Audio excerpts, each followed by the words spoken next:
my gosh. Hello out there, all you beautiful people. How's everyone doing this morning? Just so we can see where you're from, what you're doing, how you're doing, type something in the chats with us. This is how you get at us all day long. Whatever you say, we will see, hopefully, and interact with you and get involved with your questions and things. We just want to say thank you. Welcome. Good morning. I'm so excited. If you can't tell, I'm like, I am here on behalf of Sam Villa this morning, the man that has taught us and brought us through everything in this world, has taken a moment to pause out for his family, who he lost this week. And so we're sending all of our love to Sam, Lydia. And in fact, if we could just take a moment on behalf of Sam Villa and all collectively gather our thoughts and focus just strictly on him and his wellness and their family's well-being and blessing. Just take a few seconds for Sam here. 1, 2, 3.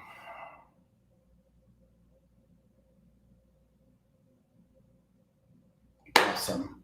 And we're loving him and we're blessing him and we're sending things to him that he cannot imagine, and things will show up to him that he did not expect or believe in before. And we're so grateful that you guys are here with us. We're so grateful that you've come to thrive on with us and join in on our education. I'm so grateful for you having me as your host. I know you didn't sign up for it. You're welcome. It's going to be a beautiful day. We got incredible people here. Teresa, our artistic director, is going to step in and taking care of the fringes for us in the morning, get us inspired with some new fringe looks. She's wonderful at this and everything else. She's going to transition to the modern classics. She's going to then exit with the show, and we're going to bring on Anna Peters, who's a wonderful, beautiful woman. She teaches styling and does all kinds of things, but styling's her focus today. She's going to talk about the elegance of long hair and what that means, what it looks like, what it feels like. We're all spending about 30 minutes on our classes today, so we're going to jump from artist to artist, keep you engaged, keep you inspired. Then comes the lovely, wonderful, one of my personal favorites, Devine. She's going to talk us about the razor story and On the Edge in different versions and facets. I was watching her work because we live together in this house and we prep in our studio together. You're in for a treat with that one. Get ready. I'm going to end the day, so I get to be like your host and then also give you some techniques at the end. I'm going to do trending with trending haircuts and what that means. You'll have to wait to see exactly, but then transferring into some layer stories and doing different things. I got mannequins galore. I'm ready. So if you guys are ready, I say let's just carry on. I got to make a few quick announcements before we jump in. And so we are looking into the future with the classes next week. And we have, let's see, some great stuff coming at you. Of course, today we have the boho coming up with, oh, I'm getting real close to my screen. Hi. I believe that'd be Anna. No, that's Carly. Carly's coming in. And then we got Sam Villa coming up doing body awareness behind the chair. If you know Andrew Carruthers, which I do love, he's going to give you this class called The Perfect Day. And then Jess is going to end the week off with some student stuff. It's a program called Skills Up, if you're aware. If you're not and you're a student or you have students or you teach students and you want to get involved with this class, it'll really help you excel in that. So we're super stoked. We can't wait to have it next week. We got a great class coming up today that I think we're just going to jump directly on into. Do we have any announcements before that? I believe we do. Oh, we have a new thing that's exciting. Oh my gosh. Everybody's been working on this, like everyone has been working on this and creating a catalog for in-salon education. For years, I've been able to go back through Redken days and other days. We've found how important it is to have people next to you working with you. And actually just the majority of the time, you may be doing something for years and you have it just about perfect, but then it's just the slightest tweak. And that little slight tweak will help you change your business. That happens so much easier when someone's with you in the room. And you guys that are taking salon education and getting back behind the chair and getting people working with you again, in those education formats, you're starting to see major results. I got to take a class recently with Jacob Kahn, Ben White, and it literally changed like everything for me just in one day. And that can speak to the wizardry of the men, which is true. But it also is just that when you get yourself in a position to get something, sometimes you get it. And so we created opportunities with this new catalog. It's a menu, if you will, that shows you what classes we offer and how to order them per se. If you said you wanted to tweak it a little bit for your guests, tweak it a little bit for your salon, maybe the artist that you love, you want to pick them to do that class, but can we alter it a little bit? We're open, we're willing, we're able, we can do the customest, most beautiful classes, I think, because the team is all been there. the team's all been teaching for years and years and years with all kinds of experience. And regardless of what you're looking for, they can bring it to you. So without any further ado about that, you can tell I'm excited. The education catalog that's coming out, go and look at it. Click on this link. Is this link? Let me see. We'll put it in there. It'll be up there for sure. Marisa is backstage, and she's going to get us all those links and get us everything in there as we roll. So that's my girl, Marisa. Give her a shout out here. We also got backstage Katie, who's helping us make sure we get everything right. Like this beautiful sign that says 40% off. It's Christmas in July. So between now and the end of the month, you get 40% off site-wide at Sam Villa. There's a couple things that are extracted, like the mannequins and things like that are partner products. But on the majority, you're talking about 40% off site-wide all month. So all the tools that you see today, you'll be able to go and check them out and get them. It's also a new opportunity for us. I was talking to some of the guests in my salon this week, and they were like, I can do this? Like literally everybody can do this. It's an affiliate program that you recommend tools to your, if you have Instagram or you have whatever you got that you focus your social media content onto, you'll be able to post links on there that gets you a little kickback from Sam Villa. So if you sell something on his behalf, he gives you something on his behalf also. So I think that's pretty dang bang up. The affiliate program is super sick, and you should get involved. It's easy. I signed up for it. It took me like maybe 10 minutes. Big shout out today. You're going to see all day long mannequin heads. All these mannequin heads were given to us by the one and only, the legendary Pivot Point, who is one of the more responsible, ethical, and collectively, I think, has taught us probably more than any one brand. I could say for myself, I grew up on all these other things, and I would always go back to what's the Pivot Point version, because it was so simple, it was so accurate, and it was a collection that was accountable for decades.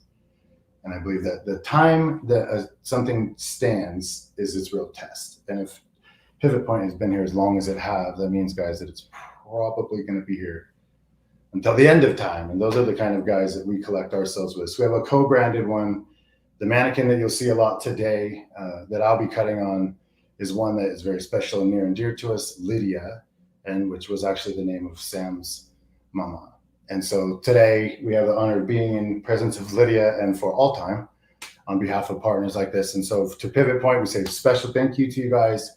Super, like from my own self, word up to you. Right now we got Teresa coming up, and I'm going to stop talking because I'm sure you're sick of me talking about it. Get used to it, guys. I'll be back, and I'll be coming in and out. We'll also be having guests all day long that come and Twitter your little fingers. And so without further ado, we're going to bring in Teresa Romero from Austin, Texas. Hello, Teresa. Hello, Roger, and welcome, everyone. Oh, my goodness. We have been working so hard. We're so excited to be here, aren't we, Roger? And if you can't tell, I'm all... And, to share our Thrive On education from Sam Villa and how you can customize education and how we can now come and see you. So, Roger, I don't know what salons we're going to see yet, but I can't wait to see them. And remember, if you want to know more, we're going to keep reminding you. Just email education@samvilla so you can get all those details, and check out the website, because we want to come see you either in person or digital, because we're here to serve, to support your needs, right, Roger? I mean, you can tell we're kind of crazy for this stuff, right? Yeah, well, I mean, you got a bunch of stuff you've been working on. You got it. I mean, yeah. I know your mind. I know if I give you just the tiniest little nugget, you're going to be like, oh, I can make it. So I know you're ready to go, and I'm going to go ahead and take the elevator and get out of here. So I'll go see you later on. All right, Roger. Thank you. Oh, everyone. This morning we're talking about friends with Fringe. Fringe also, clients may call it a bang, but Fringe is usually it's that hair that lives over the face, and it makes a very strong statement. A fringe can make the face features look softer. They can make them look stronger or bolder. It can totally expose the face as well and expose all of the facial features. So let's take a little bit. I want to give you a sampling of what a fringe class would look. Remember, this could be added to any class, because anything that you do in styling hair or anything that you do with cutting hair, a fringe styling or a fringe cut is going to be involved in some way. So let's take a little sampling of what that looks like. We've all heard about the bottleneck fringe, curtain fringe, that softness around the face creating shape. So notice what I've done here. I'm going to do a long version of that. I'm actually cutting this on dry hair. So if you're going to do a dry cut, make sure you've prepped the hair. So hot tip, prep the hair. not just the ends, but from the root down. You need control at that root area all the way through the ends. That way, when you get ready to comb your section over, you have control over it. We're working with just a triangular section. Make sure you guys can see that all right. So a classic shape for sectioning for a beautiful modern look of a fringe. I'm just bringing that hair straight up and over, and I'm going to take that in one cut. So it's like, how do I know where I'm hitting this at? And I want it to land more here. Hot tip, and again, is to take this front little piece. This is the piece that lands right over the nose area. I'm going to take that little piece and I'm going to bring it around to the cheekbone or to the chin, and I'm going to decide where I want it to be. Right now, let's start right at the cheekbone. So since this fringe is going to be longer, would you imagine that this is going to look harder, or is this going to look softer around the face? And as I cut this, and I'll allow it to fall back, if you said softer, then you are correct. That softer feel around the fringe area, you can begin to see happening here versus the other side where it's still one length. Even if I take this away, just that little bit of change right here begins to open up that face area. Standing on the opposite side, pulling the same section now to the left of the center part. I'm going to bring that up and over. I have my little guideline right here in the middle. I'm going to bring that with me. And other little hot tips you're going to learn in this class is how to comb consistently, how to section consistently. You know, have you ever cut a fringe and one side looks right and the other side you're going, what happened? Oh my gosh, why does it not look the same? Well, growth patterns influence that, but so does the way we comb the hair. So in class, that's something that we would discuss even further with you. I'm going to turn just slightly so that you guys can see from this angle as well. And I'm just going to come up from the bottom, trim slightly. And I am using the Sam Villa 5.5 Classic Shear. I really love the way this shear works. Just give you a good visual in case you need to take a look. Remember, it is Christmas in July, so this is a really great time to invest into those shears and those electrics. Bringing the hair straight forward and just doing a quick little dry cleanup. And notice on this left side here that I went through and I made it rather blunt. Just want you to show, again, this is a sampling. I want you to see how if I have a little bit of bluntness to it, how that lives differently than the area that had a little bit more elevation. So what happens if I continue to elevate this hair? Still working from the center part. So the higher I elevate, the softer the result. Still working with that same guideline, allowing the hair to fall. And notice how that begins to look even softer. So if these are things that you feel that would be interesting and helpful for you in the salon, because who is not wearing this type of a fringe right now? Then these are things that we can help you in the salon or digitally learn. And another nice little hot tip, I share this with my clients all the time. The Sam Villa clip has this amazing, let's get it right in there, band here that keeps you from creasing the hair. So show your clients these tips as well, because this is what's going to keep them coming back in your chair. Open up the Sam Villa clip. I'm going on both sides of the part. I'm going to give it a quick little wiggle. Crease that clip in there. Again, it won't cause a crease in the hair. I'm just causing that hair to stand up. Hit that with a little bit of heat. And even just those few seconds, it begins to open that hair up. I haven't hit it with a texturizer yet or anything. And this is giving that long fringe that's bringing attention to where, because that's what a fringe does. It brings an attention to a certain area. In this case, it's bringing attention to that cheekbone and the lower third of the face.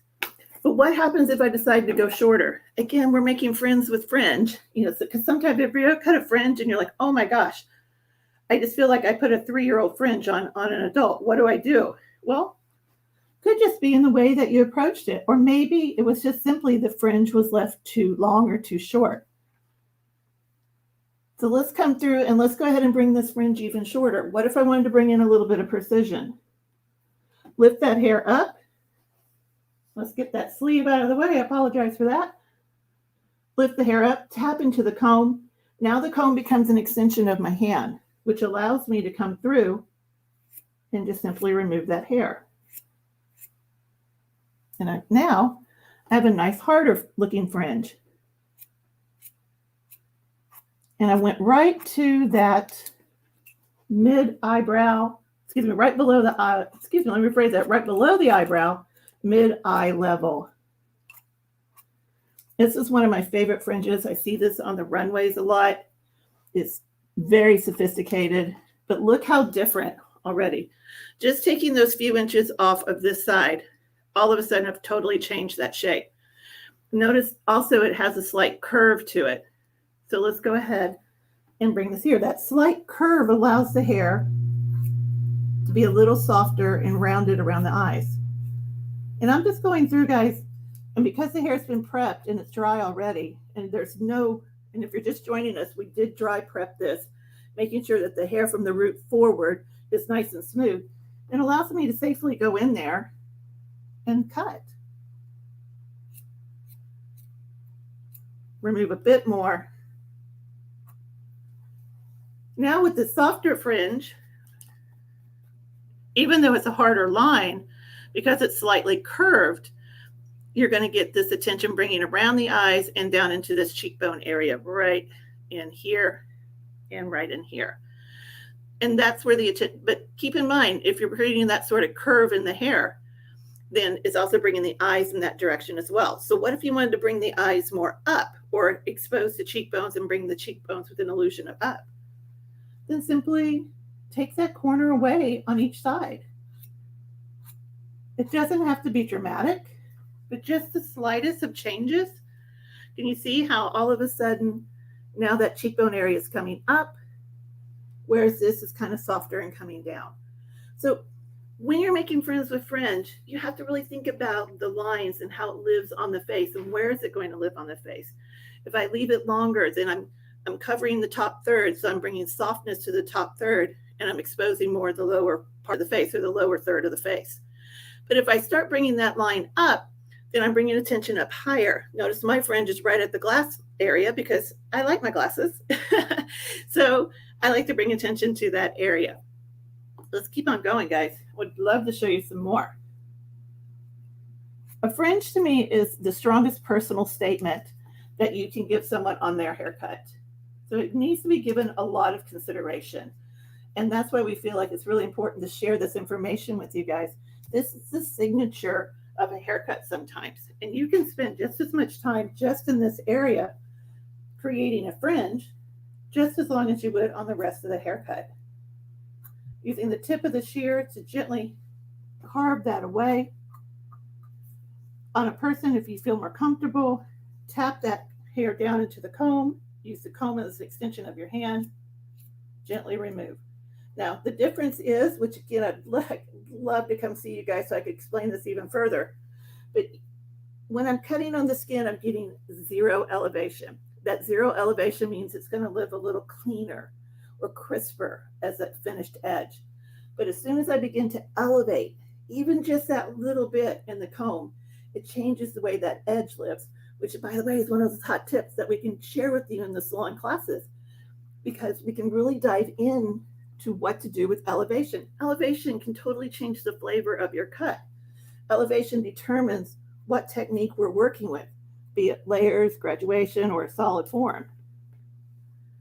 As we continue to move through, really loving that fringe. I hope you guys are enjoying it as well. And let's just take this side down so you can see what it looks like with a beautiful classic bob sort of shape. Fringes are definitely in, whether it be a bottleneck fringe or a long fringe, all of the above, short fringe, micro fringes, they're all everywhere. And they are the signature to a look. Let me show you another example. This is what we like to call as a hybrid fringe. Let me get you a different hybrid fringe. Here we go. I have a shelf up here with all kinds of goodies for you guys. So let's take a look at this hybrid fringe. I want to bring her a little closer so that you guys can see her better. All right.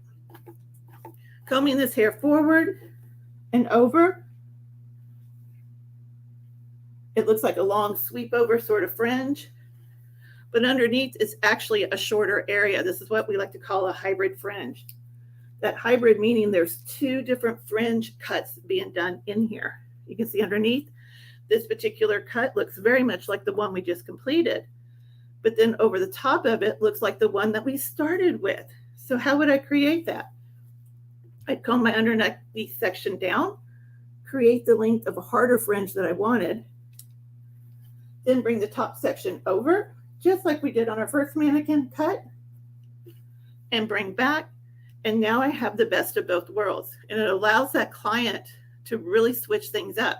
Not only can she switch things up with their fringe to look like they're going from short to long, but she can also, or he, either way, any person who wears this cut, fringe is gender neutral. It can belong to anybody. Right over to there. All right, guys, if you're just joining us, that I want to remind you, we are going through Friends with Fringe. It's a little sampling of our Thrive On education, which is our in-salon classes through Sam Villa. And if you want to know more about that, please email us at education@samvilla.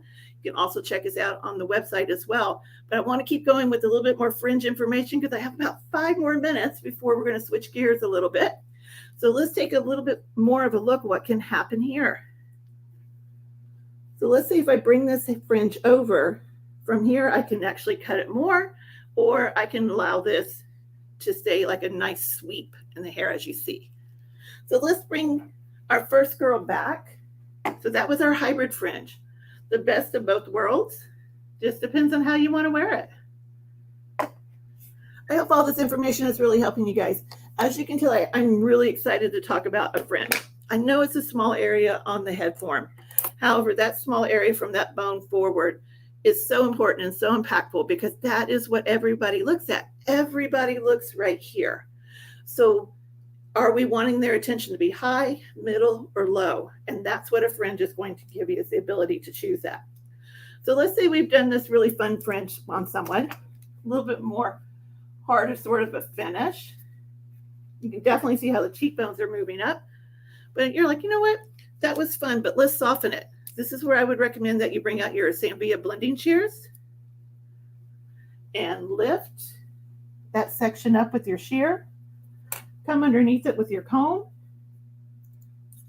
And I'm just going to take some of that hair off. Again, I'm going to lift with my blending shear. It just removes soft little bits of hair. It's not designed to remove large chunks, and I hope you can see that really well in there. And just that little bit of action begins to take out a little bit of the bulk in small amounts. And you can see on this side how that fringe now moves a little bit more through the interior, whereas on the other side, it still feels very solid. Let's say we wanted to continue with that because we still got a few more minutes. So let me show you some more things. I'm going to come in and I'm just going to work just softening the edges. So I'm going to come in, I'm going to gently close and slide out. I'm going to come in with my shear. I'm going to gently close and slide out. Slide in, slide out. All the rules apply. So if I come in and I do something more at a horizontal, I'm creating a horizontal line, but it's creating softness below that horizontal line. If I come in at a diagonal, it's creating movement and push because short hair pushes long hair. So if I want to come in diagonally, I can. I'm just causing that hair to push differently, which may be an advantage to this particular cut. Because if I come on this side, remember, we haven't done any sort of texturizing on this side. Let's watch the difference. Again, using my blending shear, I'm going to come in diagonally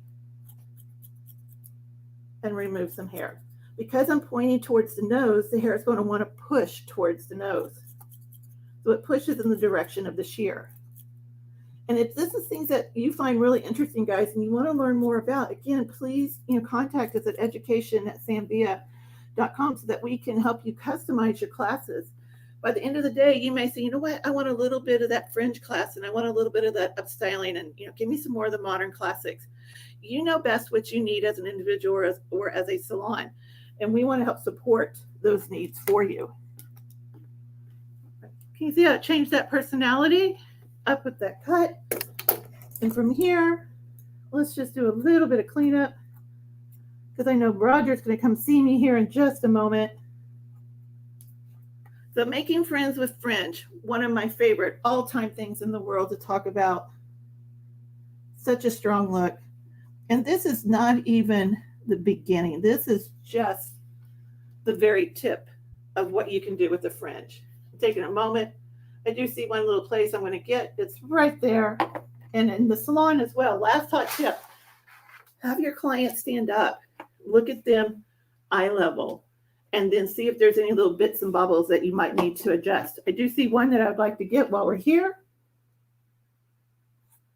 And got that. Yes, there it is. Oh, so much happy. Now my heart's happy. Got that little piece of hair. Allow your fringe to be your signature look. Allow your fringe to make a statement for your client.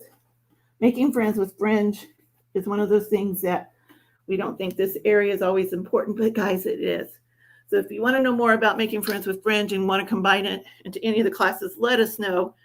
But yeah, let's talk with Roger. Where are we at, Roger? Yo, wait, great job, everybody. If you enjoyed that, if you had a good time with Teresa there, go ahead and throw some love down in the chats for her. I'm giving you my little wand. This is my wand for the day. I love it. You have a wand. My little abracadabra citrine for you. I mean, that was some pretty sick stuff. I'm gonna go with my favorite part was when you did the little wiggle with the clip and held the fringe up in the middle and heated it. With all my heart, I was like, do it, heat it. I know it's loud out there for blow dryers, so we probably won't encounter much of that today, but I really wanted to see that hair pop up from the clip. I'm like, what is that thing? And then funnily enough, the hybrid fringe at the end, I was so waiting for you to just cut, when you cut one side off on the blonde one, I was like, oh, that looks sick, leave it. And then you brought that other one and you're like, or you could do it like this. I was like, oh, there it is. That's what I was waiting for. Beautiful. Wow. Congratulations. That was a great class. And so you're going to transition now and you're going to move us into modern classics. Modern classics. Yes. So if you guys are unfamiliar with Teresa, while you're getting your stuff set up there and getting rearranged for your modern classics, if you're unfamiliar with Teresa, she's our artistic director. She's a wonder of behind a camera and a lens and a broom and creating images and working on a set. Mind is literally like mine, sort of like squirrel, often very focused on what she's doing, so focused. But if your mind isn't open to new ideas, then you really don't have anything, eh? Yeah, that's right. When she works, a lot of times things will shift and it'll change. She'll be like, I have an idea, and she'll take it and run with it. And that's what I love the most about anyone, really. I have the sort of mind that goes, oh, what's the right thing to do? So I love being able to take in new ideas. Modern classics, I'm sure you're going to put a twist in this in some way. I can't wait to see it. And one more time, we're going to just say good luck, farewell, and we'll see you soon. Abracadabra. Thank you, Roger. And you know me well. Yes. Modern classics. So we hear that term a lot, don't we? Modern classics. And the classics are cuts that are looks that will never go out of way. But truly what modern classics is learning about cutting with an intention, cutting with a purpose, knowing what's going to happen. You hear the term precision cutting. That would apply to modern classics. Now, that doesn't mean you only cut a bob. It just means that you're cutting with intention. And when you do cut that bob, especially those French bobs that are so popular right now, and you're like, oh my gosh, which by the way, we're going to take a look at one before we're done with the next 30 minutes. How do I make that precision? How do I make that balanced on both sides? So when you cut with intention, that's what you're creating. And that's what the modern classic does. Modern classics will explore graduation, layers, elevation, solid lines, over direction. It will explore all of those. And it's a great one to use by itself or a great one to combine with another class. So let me bring this up just a little bit more for you guys. That looks really nice. So we all have seen the Pixie Cuts and we're thinking, oh my gosh. And I just actually heard this yesterday. One of my colleagues is like, oh my gosh, someone I know wants a Pixie Cut and I'm really not sure what to do. Well, part of modern classics is sectioning. So let's look at this sectioning. Your sectioning is your roadmap. It's your plan. The next thing you're going to decide is your technique. Am I going to layer? Am I going to graduate? Or am I going to leave a solid line? So as you come through here, you can see some of the sectioning that I've done on this particular one. This is a classic undercut pixie. So the underneath has already been cut. Just want to show you in the back. And in the back for fun, we'll come back to this, but I cut with a little bit of over direction. So a little sneak peek, we'll come back and explain that further. But first, let's talk about the top and what this sectioning means. Notice how these partings are a little bit at a curve. That curve sectioning is allowing me to plan how I want that hair to flow. I'm wanting that hair to flow and move around the head form. See, there's my plan. That's part of that precision. So these are things that are interesting to you. And you're like, oh my gosh, Teresa, how did you know to make that your plan? All these are based on proven principles and techniques. So like yellow and blue always makes green. Yellow and blue will never make purple. Okay. So haircutting has those type of principles as well. So when we talk about modern classics, keep that in mind. When I'm cutting with a plan. So let's take a look at this particular pixie. So I'm going to start with my off-center curve section. And because I want to bring this hair rather short, I'm going to bring the hair straight up. And let's make sure you can see that okay. I'm staying within the section pattern that I created for myself, exposing the undercut area right underneath there. So I'm not going to go as short as the undercut, which is actually quite short, but I am going to go a little bit, much shorter than what it currently is, and leave a little bit of overhang. So I know I want to do a head hugging effect, so I'm going to allow my finger angle to mirror the shape of the head. And as I move back, and I'll move this to the side so you can see better here in just a moment, I'm creating this sort of curve, just like the curve of the head. Not only the curve of the head, but the curve of the head at this diagonal. Diagonal lines create softness and movement. That's one of the things we would talk about. Why would I choose a diagonal forward or diagonal backward section? Why would I choose a diagonal curve section? Well, they create movement. If I keep all of my sectioning very horizontal, my form is going to be much more solid.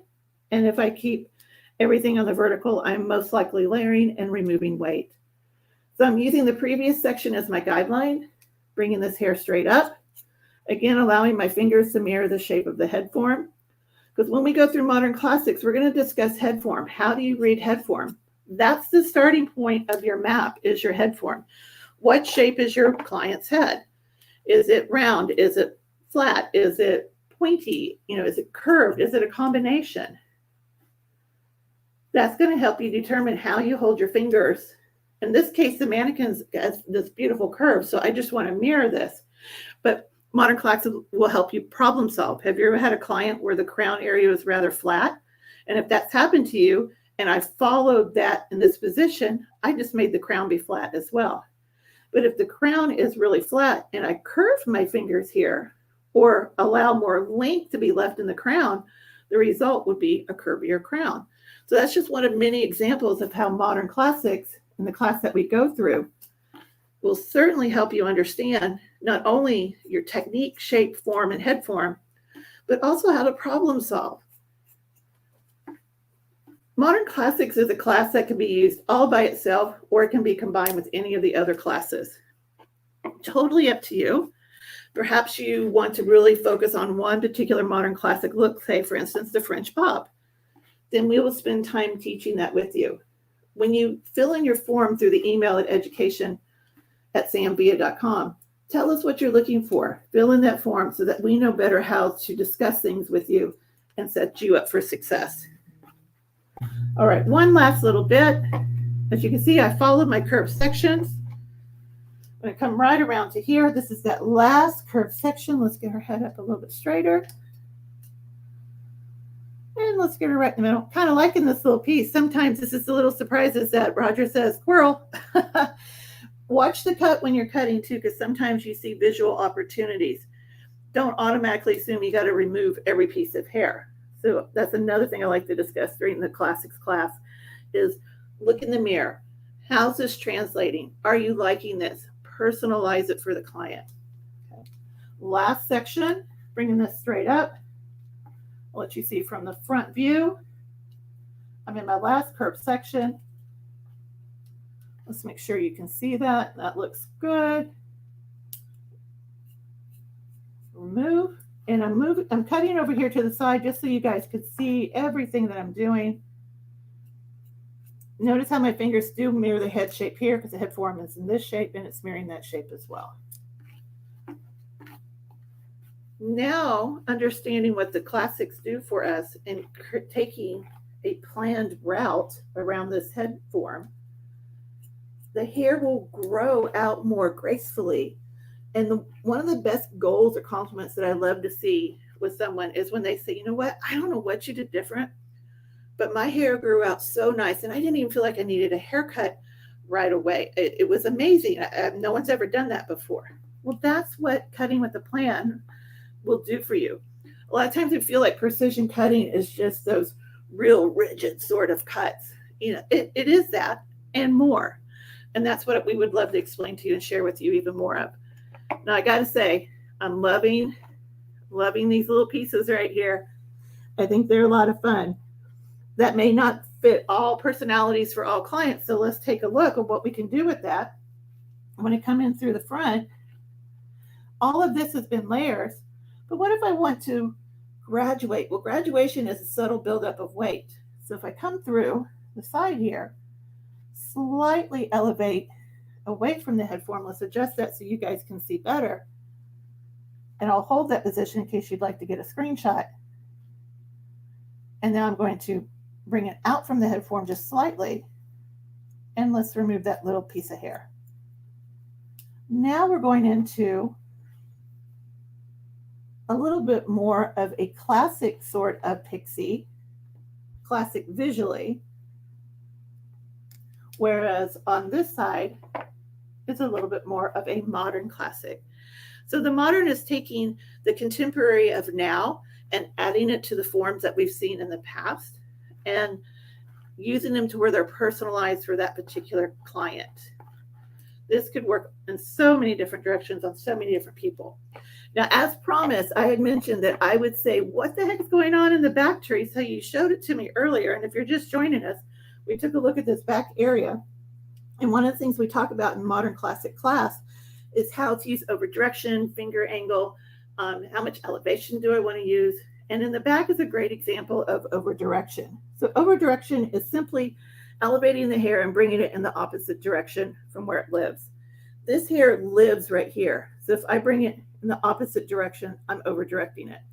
If I bring it out of where it lives and bring it forward, I'm over directing it. So basically that over direction of side to side is causing the hair to travel in whichever direction that's opposite of where I pulled it from. So as you can tell here, because why not have some fun? Everything was cut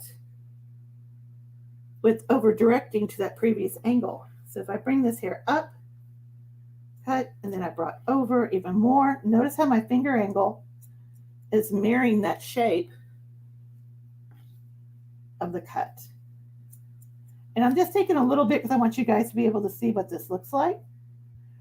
So I've technically graduated the hair on top in this area, layered on the very top. So graduation in the crown and center back, layers on the top. And all underneath that graduation is layers. All things that we already do, I just mixed them up in a different way to create a modern classic sort of feel. I love all things hair, cut, color, everything, but I especially love cutting. It's your foundation. It allows you to create anything that you want on your client. It can emphasize features, it can soften features, it can bring attention or take attention away.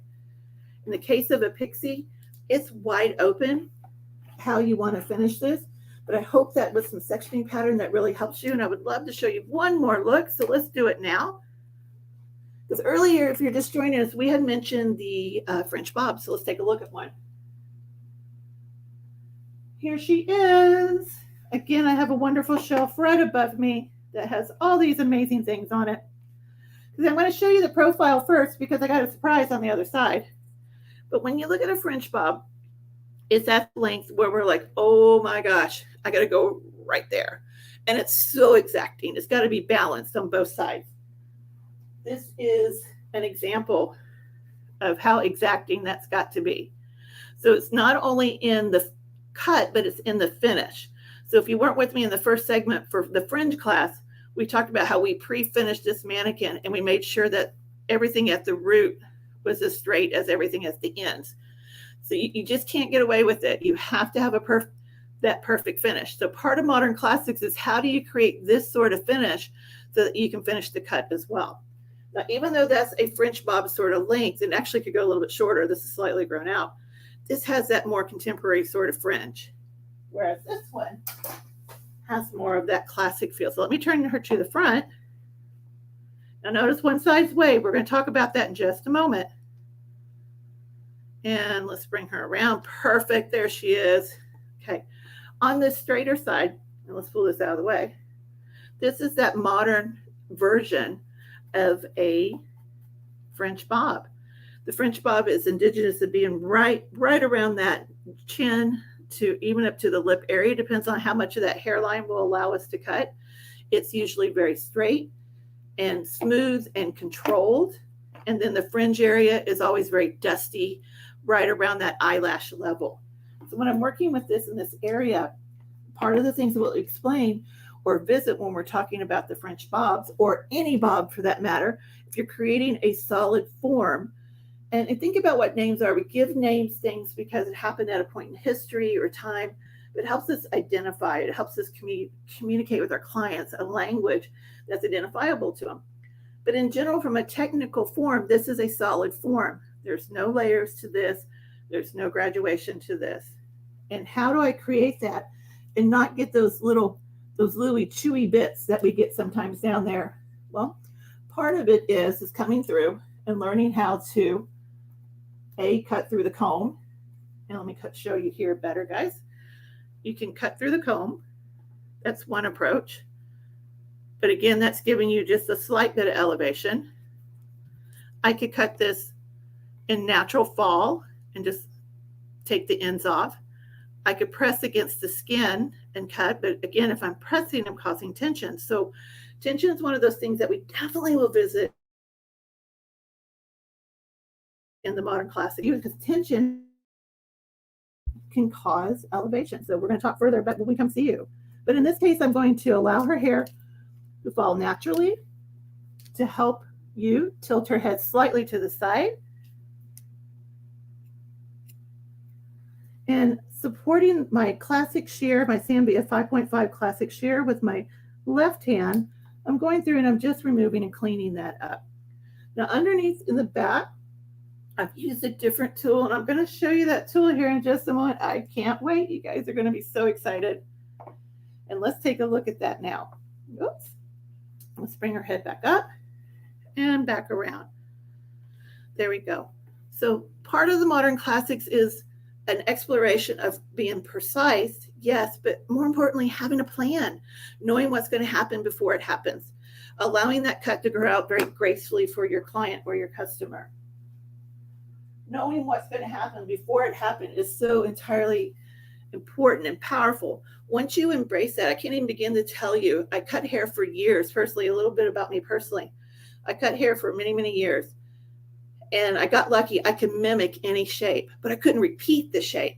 And so when a client would come back in, they were like, Teresa, I don't know what you did last time, but I want that. Please do that again. And I was like, oh gosh, how am I going to do it? I don't know what I did. And I would try to mimic that shape. So I did good haircuts, but I didn't understand my haircuts. I didn't understand why I was getting what I was getting. I didn't understand how to handle a rough or a difficult growth pattern within the hairline or in the crown. But as I began to embrace the precision and I continued with my education, it expanded my knowledge. My brain just went poof. It's because I felt empowered, because now not only could I cut hair and know what the heck I was doing, I could repeat it and give it to them again. So much so to where if they came back from a year from now, if someone said, you know, Teresa, that cut you gave me last spring, can we do it again? Yes, I can. Okay. So that's what we want at Sam Villa want to share with you, is how you can have those same experiences in your salon and help you share, care, and grow as individuals, because we really want to see you thrive in your business. This is definitely a time that we all want to thrive as an industry, because I know we've all been faced with a lot of challenges, but if we work collectively, we'll be able to thrive on as a group. So let's get this through here. And here's what I was waiting for. I was so excited. Let me give you guys a look. This is the Sam Villa single waver. You see that single barrel right there? It creates very deep, beautiful waves. It is coming out very, very, very, very soon. And please check out our website and get your orders in for this particular tool. Share this information with your clients as well and friends and family, because remember, Roger shared this affiliate program with us earlier. Sign up for it, guys. It not only will get those right tools that you want in the hands of your customers and clients, it gets the right tools into your hands as well, shows them how to use it. Send them to the website as an affiliate. You get a commission off the products that they buy, which is amazing because everybody's buying online anyway. And I think it's the easiest way, especially in our post times that we've been dealing with, to get those right tools into people's hands and also help you as a professional get the tools that you need. So again, single waver, let's take a look at what that looks like. Now, later on, I believe Anna Peters is going to be using this tool as well, but I wanted to give you an option to see how it would look on some shorter hair. Again, back to this bob. It's one of my favorite cuts on the planet because it looks beautiful on everyone when you choose that right length. Notice, keep that barrel wide open, insert the waver, gently close, and just hold for a moment. And you see that wave you're starting to get? Now, Teresa, why did you not do that bottom part? Well, in the case of this, it's very short. It's at the chin. So I chose not to do the underneath part because I wanted to create this nice finished edge and have the wave sitting on top. We're going to go on to that next section. And then we're going to have some more fun after we do a few more sections. Being careful not to pick up the one that I just waved. Again, keep that waving iron open. Again, I'm so excited. We could not wait to share this with you guys. I mean, this is like amazing news that we get to share with everyone is this waver. Again, creating those beautiful, soft, deep waves. We also have the double waver as well. A little bit different personality of a wave. So get both. It just depends on what your personality is, but both wavers are amazing. And then come through and let's do this one more time. I think I can get those ends in there, bumping up that wave. And like all styling products that use heat, so if any sort of tool that uses heat, give this hair a moment to cool off. So if I start playing with this hair while it's too warm, I'm going to lose my shape. So another thing that we talk about in Modern Classics is not only cutting hair, but also styling hair. What tools to use when? Why would I use a round brush or not use a round brush? Why would I use the paddle brush? When maybe would I blow dry with a comb? What's the purpose of doing that? So it helps us read those different scenarios so that you, again, can approach with confidence. In the case of any sort of hot tool, let that hair cool for a moment. We're talking like 10, 20 seconds. It doesn't have to be that long. Then I'm going to run my hands through it. The other side was done earlier. And now we have that much more, I just love that. It's a beautiful look. So we went from the very classic visual look to a more modern classic finish. And it was all done with a plan because I knew what was going to happen before it happened. And I made choices based on that, which that's how I chose my tools and how I wanted to finish. From here, we can finish with whatever styling product that you feel best. Have a lot of fun with this sort of thing. And even awesome. Thank you, Nancy. I love that. I'm glad that you're loving this. It's so good to hear from you. If you guys are really enjoying this, please, let's give us a thumbs up in the chats. Let us see it. So we want to know that we're on point for you guys. There's so much information that myself, Sam, and the art team all want to share with you. This is truly this team's passion as a collective, sharing this information with you and helping you truly grow as an individual. I can't even begin to tell you, this is what we live, eat, and breathe every day. Our conversations are, what else can we do? How else can we bring things? What else is interesting? What's trending? What's happening? How can we help people be successful behind the chair? We want to share everything that we can because we really care about how you guys live and what's happening. And we all want to see you grow and thrive in this industry and personally as well. Just went through and added a little bit of the wave to the fringe as well. Which, like, oh my gosh, why would you do that on a short fringe? Because now I can get just that little bit of zhuzhing in there. and continue to change it up even more. So Modern Classics is an amazing look, guys. Not only, excuse me, let me rephrase that. It's not a look, it's a way of life. The Modern Classics will bring you through elevation, over direction, finger angle, all your different techniques, understanding head form, all your different tools. Why would I choose one tool over another? How would I style? What are my hot tools? This definitely could fill up a full day, or we can combine it with anything else. Again, if you're just joining us, please let us know at education at samvilla.com so that we can hear more about what your looks and desires are, and we can customize that for you. I see that we have a few more minutes, so I would love to go to one more look. Love that. Let's set her to the side. So remember when we were talking about cutting with the plan? If I know what's going to happen before it happens, then I can actually go through and cut rather quickly if I would like. Now, I don't say I always do this in the salon, but having a plan or knowing what's going to happen before it happens allows me to do so. So let's take a look at what I mean. I'm going to turn this down just slightly so you guys can see even better. There we go. So I'm going to look at the section in here. I'm working from that highest point of the head back to the back corner. I'm going to pull this hair straight down, allow it to fall into natural fall. And if I wanted to come through and making sure her head's in an upright position, so what I mean by that is when I look at her chin, is it parallel to the floor? If their head is crooked or to one side or the other, then it may throw off your lines or your angles. So let's make sure that that's balanced. And because I'm cutting with intent and technique, you can actually section that away, go back to that front area to the highest point of the head, right behind the ear. I'm going to slide my shear in there, allow the comb to come in right behind it. Can you see how that comb is just an extension of my hand? Comb this hair straight down, making sure that I'm not getting that weeble wobble, meaning no side to side action going on. Bring it straight down. I'll show this again from a different view. I'm getting eye level with the hair, lifting my fingers up so you guys can see that. And I'm able to remove even a large section.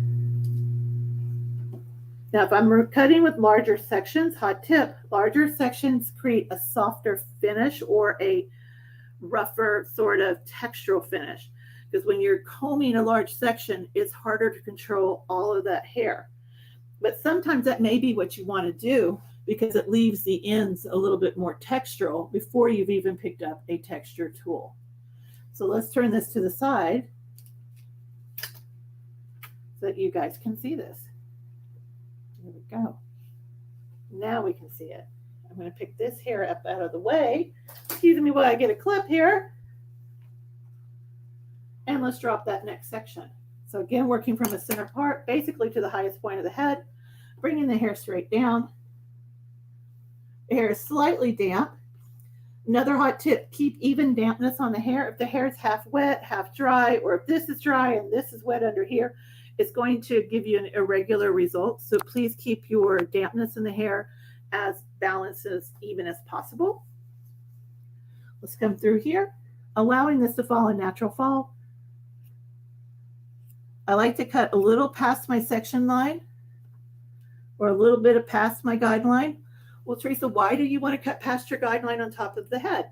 Well, the top of the head, there's a round here. When it begins to round and fall, if I cut right at the guideline, this hair is going to shrink and pop up.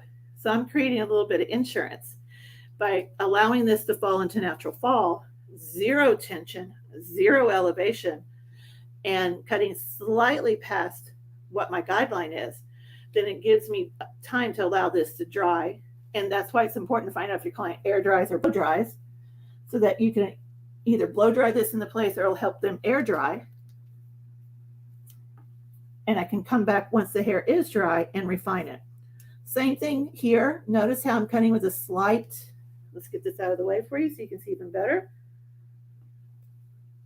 One more clip, guys. There you go. Notice how I'm leaving a slight bit of length to that. Well, Teresa, why are you doing that? Why are you leaving a little bit of length? Why, I want this to look square for two reasons. This also is going to shrink and pop up. So if I want this all to be very square as a square finish, then I need to leave the hair that falls forward, what would normally be the fringe area, a little bit of extra length so that when it dries into its natural position or blow dries into this position, it'll be nice and clean. So guys, that is just a sampling of Modern Classics. Modern Classics is that foundation planned class where you will learn to be cut. You'll be empowered to be able to cut any cut.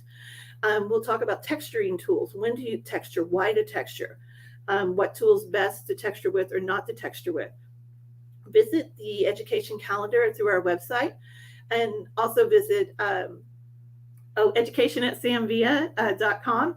Pivot Point, a huge shout out to you guys. I can't thank you enough for this beautiful mannequin so that we can create these looks for you guys out there. We cannot do this without Pivot Point. Remember, it's Christmas in July, so please check out the Christmas in July as well, affiliate program, and definitely our Thrive On education program. Guys, I can't wait to see you. I hope to see all of you very, very, very soon, either digitally or in person, so that we can share all of these classes with you. So Roger, where are we, Roger? There's been some really great comments. Thank you, everyone. Yeah, they were going nuts. People really liked it. You had a lot of love in the comments. We got Carmen shouting out to Sam Villa, saying she's been around forever. Carolyn also says she had that single waiver in Premiere Orlando, and it's an awesome tool. I mean, not just the tools and not just the work you did. As always, it was wonderful. Shine on, thrive on. Teresa, I'll give you the wonderful abracadabra finale finish. Yeah. The thing that you said that really struck me to the core was that you said mod classics, and what it is finding elements of what's contemporary and adding it to the forms of the past. I thought that was wizard. If you think that modern classics is something old, you're right, but it's come through time. Anything that stands the test of time, the shapes that you're holding before you, the Pixie now, it's a classic and has been for, I'd say, 70 years. The bob, it's been around for hundreds of years, isn't it? It's been around as long as people have had hair. Say that. Yeah. So it's cutting with intention, cutting with purpose, knowing what you're creating. I'm not talking just a trend cut, Roger. This is cutting any haircut for anybody with a purpose and a plan and with precision. And that way you have predictable results every single time. And this class is, again, great on its own, Roger, but it's good for anybody all the time. It can be combined with any other class, combined with the finishing techniques of how to be able to cut on dry hair to create these sort of looks as well. And guess what? When she shampoos her hair, it still looks good, which is the goal. So everyone out there, oh my gosh, thank you for all the love. I cannot thank everyone enough. Roger, you are my heart and soul. I love working with you so much. You know that. We've chit-chatted before, and nothing makes me prouder than to be part of the Sam Villa team and be artistic director for you guys. But, more than that, we just love hair, don't we? And we're so excited to be here. That is the reason, right? And the man, Sam Villa himself, absolutely blessing us with our abilities and over the years contributing to them. We thank you, Teresa. If you guys would just give her some love in the comments or go and follow her. I think it's _Teresa_Romero. And she will definitely be showing you things in the future that are exciting. She's always working, always shooting, always going, always on. So it's always a pleasure to have you. I hope that you thrive on until I see you again in the flesh. And thank you again on behalf of Sam Villa for giving us the talents, and very farewell to you. Thank you. Much love. Many thanks, everyone. Thank you. Thrive on. Gotcha. All right. So we're switching gears now and going into a new educator with some new elevation of her things. Tools are essential today, as they've always been for us at Sam Villa. But now that this affiliate program is coming into flow, man, it couldn't be more important for you guys to get involved, because let's talk about how much you get, right? Like in a 20% world where it comes back to you, that's insane. I don't think I've ever heard of that anywhere. But if you get active and you get involved and you start getting money, then you'll start to get results, and it starts to feel like a hustle, a second job, something else. It depends on what you're affiliated with. I see Carmen says that she's got a barber shop that opens, and she's going to check out the affiliate program and see how it works out for their team. And they're, you know, the future really is wide open for this because we're literally kind of paving the way on it for ourselves. And so get involved with that. And a way to get your team kind of anchored and grounded, as we've been talking about this in-salon education, that we're trying to redevelop the presence of hairdressers together. That's really what this is about, guys, is getting us together again and getting us in the same room. Because my mentors, the greatest people in my world, they didn't come and shake me up. They had me just lift my elbow a little bit. And that changed my life. You know, Sam Villa one time said to me, Raj, you're combing on one side twice and you're combing on the other side once. It's always going to have a little bit of lean in the graduation. I was literally like, oh my gosh. I comb every section the same amount of times now, and it's from one little word, from one man in one place at one time that I chose. But it was a gift. And so we're really trying to bring that back into the flow. We're really trying to bring that back into what you guys are about. Because we know that this education has kept us alive for years online and digitally, virtually, whateverly. It's been vital. It's been huge. And Sam and his team has given us the opportunity to stay connected with you. And I couldn't be more grateful for it. But at the same time, I cannot wait to get somebody next to me again, to have them look in my hands and tell me those little details. When it just happened a month or so ago, it changed everything that I've done since. And I can't wait for the next time to change everything again. So without further ado, I think we should get in here and really celebrate Anna Peters, who is 10 years. She's coming on board. She's coming in. She is a wonderful person, soft-spoken, but also strong. The way that she teaches is sort of like me in a elaborate but kind of simple way. I've been around her for 10 plus years at Redken. We worked together for a long time. I saw her in all the realms with George Garcia and do the loft in the West Coast. I'm from California. She's from California. She's fantastic. I should stop talking about her because I'll just keep on chirping on until everybody's tired of hearing about it. So without further ado, come on in. Hello. Hello, Roger. How are you? Good. How are you? I feel pretty good. I feel pretty good. Yeah, you're doing good. Thanks. I'm doing good, she said. Oh, all right. Awesome. My first time hosting anything for Sam Villa here live and thriving on, and I feel like I'm doing okay. I'm 1 hour, 4 minutes, and 7 seconds in, and there goes 8. I love listening to you. You're doing a great job. Thank you. Thank you. I can't wait to see what you're doing. I'm just going to go ahead and give you the illustrious abracadabra blessing, and then I'm going to disappear. Yeah. I love it. Hi, everyone. As you can tell, we have a lot of fun together, and we're really passionate about what we do. And what we're most passionate about is teaching. And coming to you guys in person is our favorite thing. And it's been a few years. I just was able to join the team in Orlando premiere show, and we were live with everybody in person, and it was so nice. It took me by surprise how much I didn't recognize the impact that it would have, even, on me teaching, being able to have those conversations when we step off stage with our students and all of you on questions, answering those in person, having a conversation face to face, showing you with our hands how to do it. It was amazing. So we're so excited to be able to bring live education into your salon and do hands-on classes. And today I'm going to be talking about the elegance in long hair. And the first thing I'm going to show you is what we're all really excited about, is this new single waver that's coming out. And we have had so much fun creating this beautiful wave pattern with this.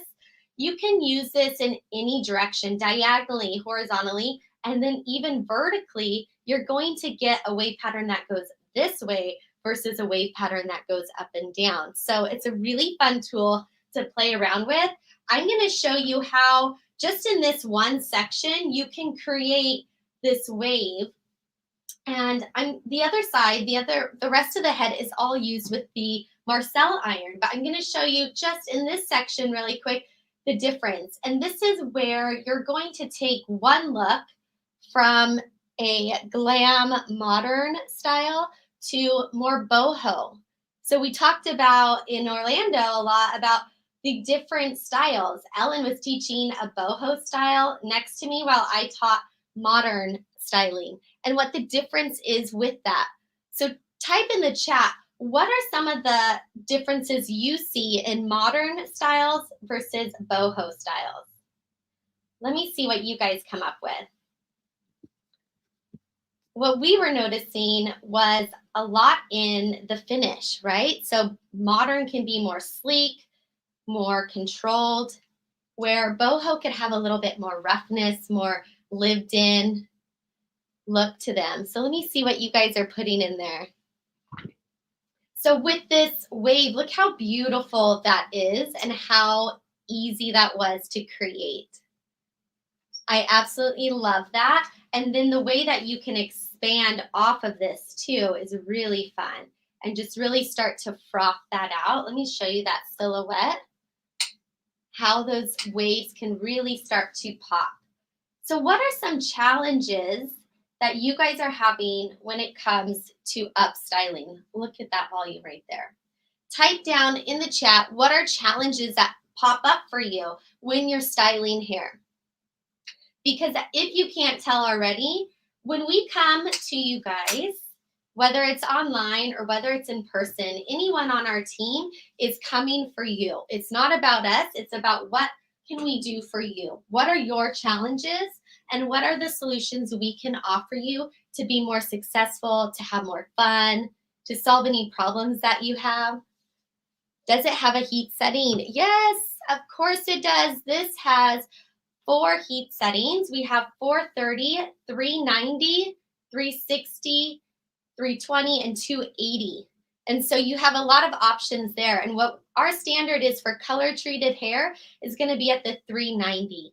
So anything above that is going to dissipate the color molecules in the hair, or it can, and the color can fade a lot faster. So we like to stick, if there's color on the hair, at 390 degrees.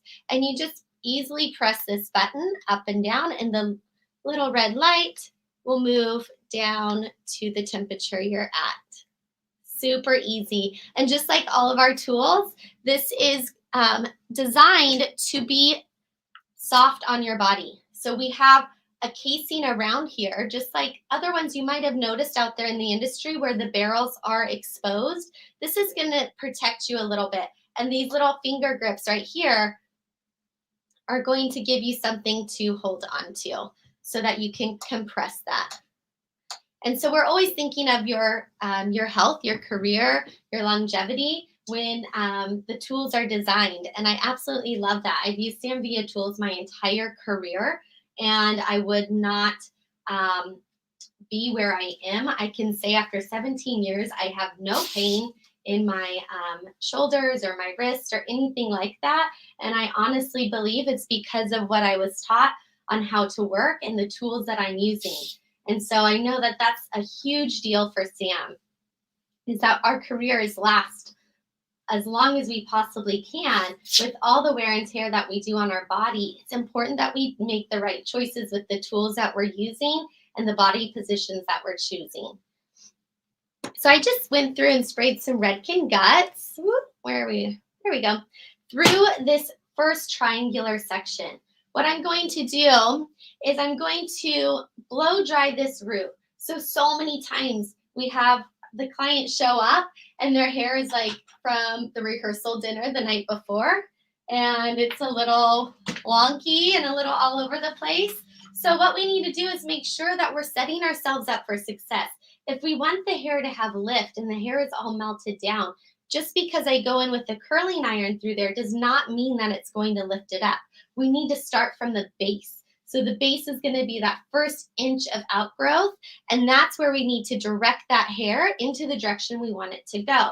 So we're going to go in first in this class, we're going to talk about blow drying, getting the directional blow dry down, and where do we want the hair to move is the first question we want to ask ourselves. So I'm using a 9-row finishing brush, and I'm grabbing that hair with those first 4 inches. I have the nozzle on my blow dryer, and I'm going to be focusing that nozzle heat right there at that base.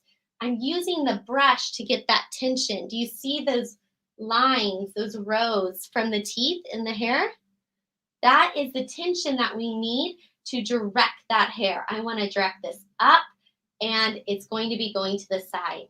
So I'm just going to start directing this root up, and watch as I move through here. My nozzle's not going to be focused in the hair that's in the brush, just the hair that I'm stretching.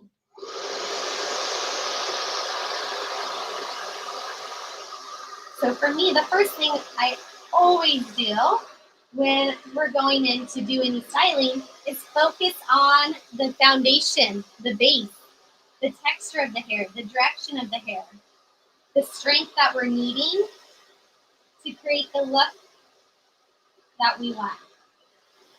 So you can see that tension, you can see that blow dry, and I use that guts as my water. So instead of wetting them down with water, then going through and applying a hold product, a volumizing product, we go straight to the source with the Redken guts, where we're wetting the hair, but we're also building volume and control with the product. There's that hairline. I really want this side part to pop. So I want her to have some volume through that fringe area. She doesn't really have a fringe. She's all one length right now, but if you were to have a fringe, she's going to have a deep side part with some big waves coming down. And so this is our first step, is getting that base. Now we could go in with our curling iron, and I'm going to use our Sam Villa 2-in-1 Marcel iron and wand in the 1.5 inch.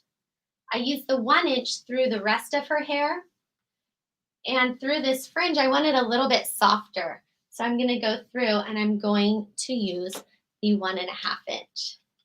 So this tool is super cool. If you haven't used it before, the spoon comes off, so you can just use it as a wand. It's an extra long barrel, so you can wrap that hair around there really easily. Even for really long hair, it's going to all fit. And then if you want to switch back over to the Marcel, you just slide that back on. Just that easy. There's a little detach button that makes it really easy to slide on and off. I love this tool because when I'm traveling or even in the salon, you know, you have limited space on your station. You have limited space in your suitcase and everything. So having 2 tools in one is a game changer. Look at these tangles that we have in the hair. It's really important that before we put an iron to the hair, that we brush through our sections completely. If I were to go in with the iron and just iron over those tangles, we're going to be cementing and ironing in those tangles, and it's not going to look pretty. So I'm going through with the Marcel, focusing on volume at the base. So I'm going to be sitting on that base there, just working those ends through, and I'm taking a diagonal forward section here. We're going to do probably 2 more diagonal forwards through this top triangular section. This is what's going to lay down and create a really beautiful, glamorous wave. So on this side, you could see a little bit more boho kind of frothiness that we could get with one tool. And then on this side, you're going to get to see a little bit more glam, more polished look. So whatever your flavor or whatever your client's flavor is, you can give them that with just by switching up your tools. Same style, different tools, going to get you a completely different look. How fun is that? So we're going to go through now, take another diagonal forward section here through this crown. And in the class, it's all about, one, setting you up for success with your finishing and your foundation that you're building, and then creating a blueprint for your design, for your style. How many of you feel lost sometimes when you're styling? I know that it's something that I've ran into many times, especially earlier in my career. You know, somebody brings you a picture of a look they want, and we kind of just start playing with the hair, praying, like, how am I going to get here? And our hands just keep playing, keep kind of grabbing hair, keep adding pins. You're like 500 pins in now. And you're just hoping that something will come to it. So this class is going to show you how to build a blueprint for the style that you're wanting to create, whichever style that is. And what that'll do is give you that confidence and speed to be able to deliver any look that your clients are asking for. So one more section here. I'm going to grab this, and we're clipping this hair to cool so that it has longevity, so that those bonds set. So important that we take these extra steps so that our styles will last. All right, last section. All of these are sitting at a diagonal forward, and they're all on base. So just working that hair easily through this iron, it just glides right through. Grabbing those ends. And then we're going to clip using the Sam Villa dry sectioning clips. These are my favorite. They grip so well, and then they have this nice little silicone elastic there that's going to prevent any hard lines from happening. And man, that is a game changer, because the last thing you want is to do this beautiful curl set, take them down, and you have some hard lines there. So look at how that volume is sitting, and we're going to let that cool there. We have our new single waver texture here, which we can get a lot of froth out of. And then we have this beautiful glam set happening on this side. It's all going to come together beautifully, but you can choose where you want to place what type of texture for which client and look that you're wanting. Now in my class, there's about 4 different foundations that you're going to learn to work with. And one that we're going to work with today is this traveling braid foundation. And so you can see that this is starting at the high point of her head, and it's just slightly diagonal to the back corner, opposite side of where her hair is going to be falling with that side part. So we're creating balance here. We're going to create some volume through this back corner while there's volume falling over on this side. So always stepping back, looking at our style for volume and balance. Awesome. I see that Lorraine said modern styling might be a bit more sleek, smooth look. Boho would be what your style looks like after you slept on it. Exactly. Yes, I love that, because that's how I think of it too. It's kind of like you just went to bed, woke up, and you're like, yeah, this looks good still. I'll still rock it, which I'm not going to lie. I do that quite often. So love that. Okay, so here's our braid traveling foundation. This is a traveling anchor because it's going to act as a blueprint of where the hair is going. So this is going to prevent you from getting lost on the head, especially when you have all this curl and all this body happening. It's very easy to get lost there. So I'm going to take out these clips that are setting those curls. They're all nice and cooled now over here.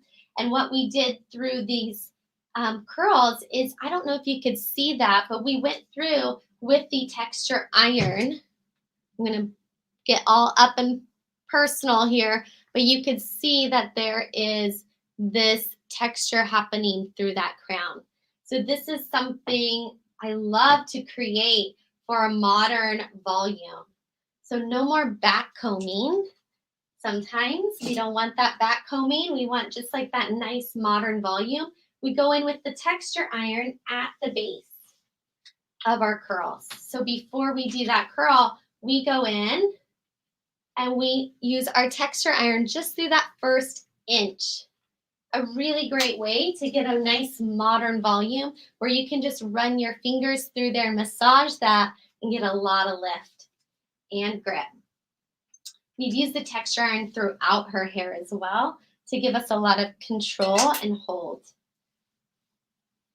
I love working with the texture iron because it gives me 3 times the amount of volume in that one hair section. Going through now, just brushing through these curls. I'm working with the Sam Villa Artist Series finishing paddle brush, sorry, and just brushing through.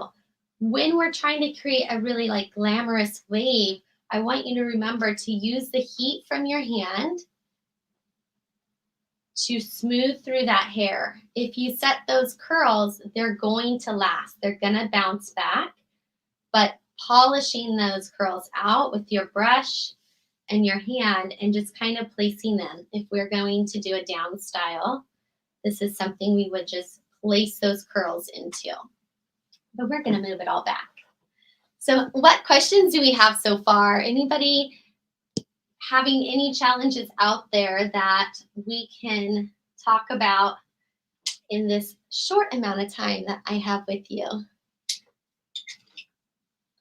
right, the cutting is based on geometry. The finishing using tools especially can be the most challenging part of finishing a style. Yes, just like cutting is based off geometry, I look at styling like that a lot as well with the shapes that we're working with and the sectioning. You know, we have a game plan too, and just like in styling, we have, or just like in cutting, you know, they have these cool blueprints of their haircut. We are creating blueprints with our styling as well.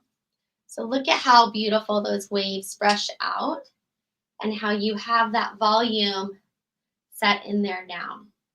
So just using your hands, going through and lifting. There's no product in here except a little bit of that guts. So no sprays yet, nothing else, just a little guts at that root, and that directional blow dry is giving us that volume. And then that beautiful wave with the 1.5 inch is gonna give us that really soft wave through that front. So let me just bring that triangular section down so you guys can see. This is where we did the 1.5 inch. And I could go in with a clip for this fringe and just kind of lift this right there just to keep that there lifted in the front while I create the style. Afterwards, we'll spray over that and have that lift cemented in there. Awesome. Okay, so where's our foundation? Here it is. We're going to grab sections of hair organically. We're going to use our hands to brush through that hair, and we're going to start to pin into our foundation. So run through the hair with your hands using a little bit of a texture spray. I'm working with Devine today, dry texture spray. We're going to gather that hair, twist until you like what you see. And then where's my anchor? Right here. So every time I'm checking where's my anchor, okay, cool, I'm in the right direction. Now I can pinch and pull before I go in and pin. I know I saw somebody's comment was about pin placement. So here we go. We're pinning into our foundation. We're taking a grip, and the bumpy side is going down into or up into, whichever direction you want, into that braid foundation. And you're gonna feel that lock in. You're gonna feel that security happen with that grip.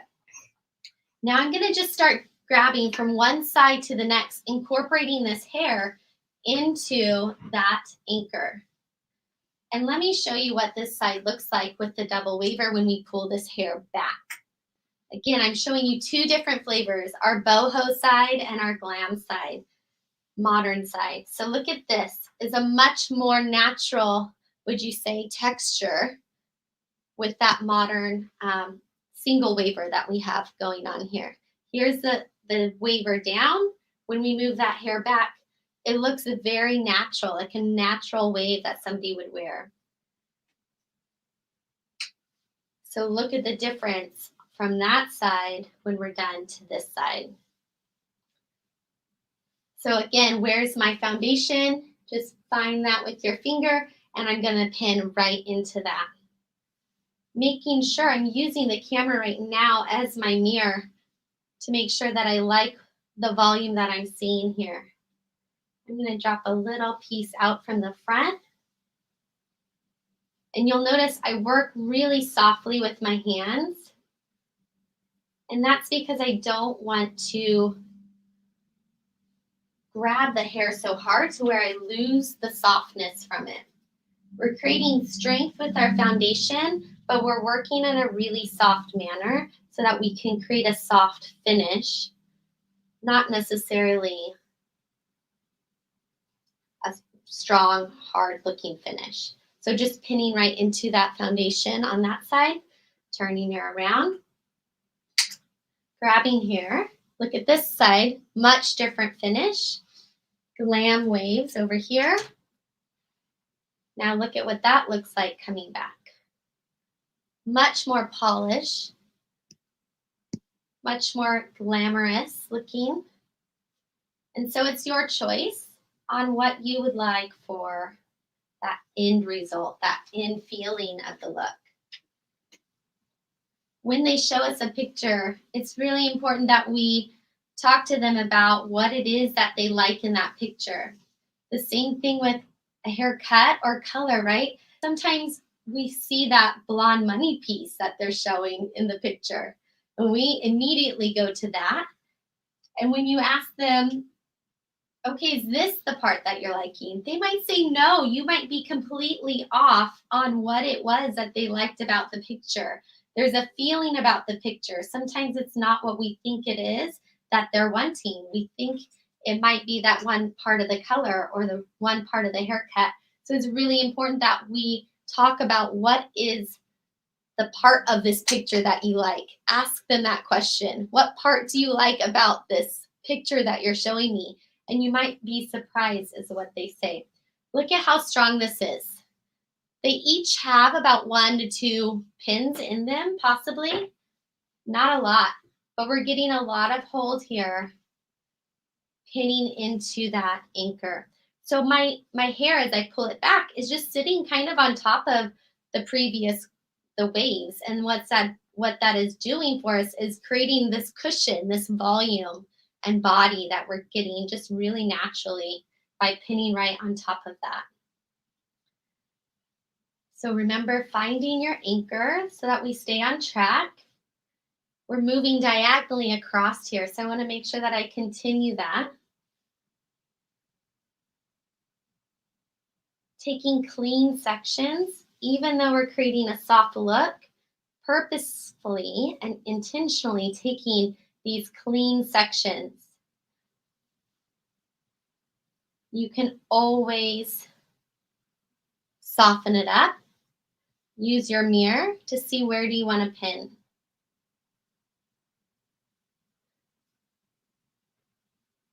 Pinching and pulling, holding that hair until you like what you see. How's it looking so far, everyone? Never really understood how to bobby pin hair. No worries. So often we sometimes see that people will open up the bobby pin like this and slide that in. And then what happens? It slides right back out because these are designed to hold this amount of hair. Where am I on the white here?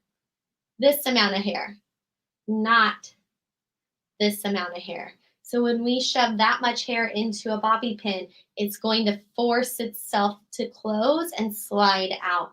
So just keep your pins closed. I want you to find your foundation. I want you to go straight into that foundation and then down. And you can almost hear that lock in. Hold that hair there. And I'm going to do one more on this side. I never am opening up the pin, just letting it hold the amount of hair that it's designed to. And then just create visually the direction, the wave that you're wanting to see.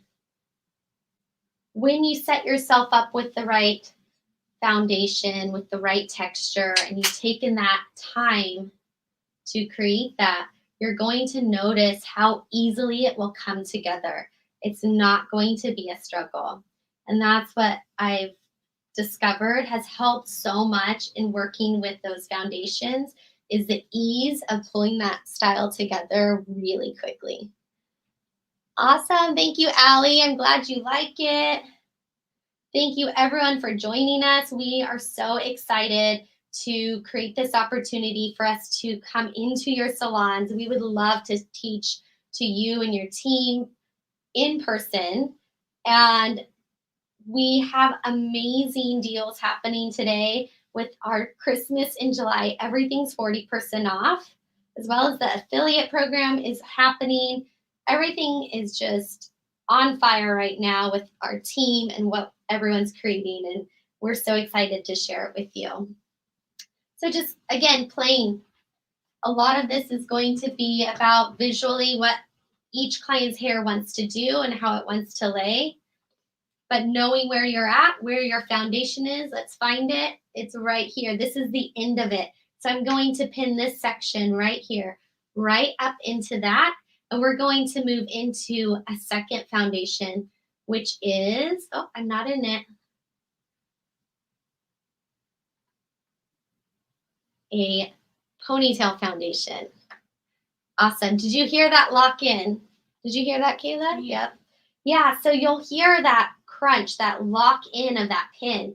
Now we're going to move to a ponytail foundation. We can froth this up a little bit if you don't like that really smooth curl. A ponytail foundation is going to be used when we're trying to focus the attention and the weight to one specific point. So a traveling foundation is our braid. A ponytail foundation is a specific point of concentration and control. I'm going to do one more wrap around with that elastic. So each foundation you're going to use for a specific reason. So here we are, side view, front view, and we are to the back right here, corner. We're going to gather this hair now. And we're going to just start to twist and froth that hair up. And we're going to just wrap right on top of itself.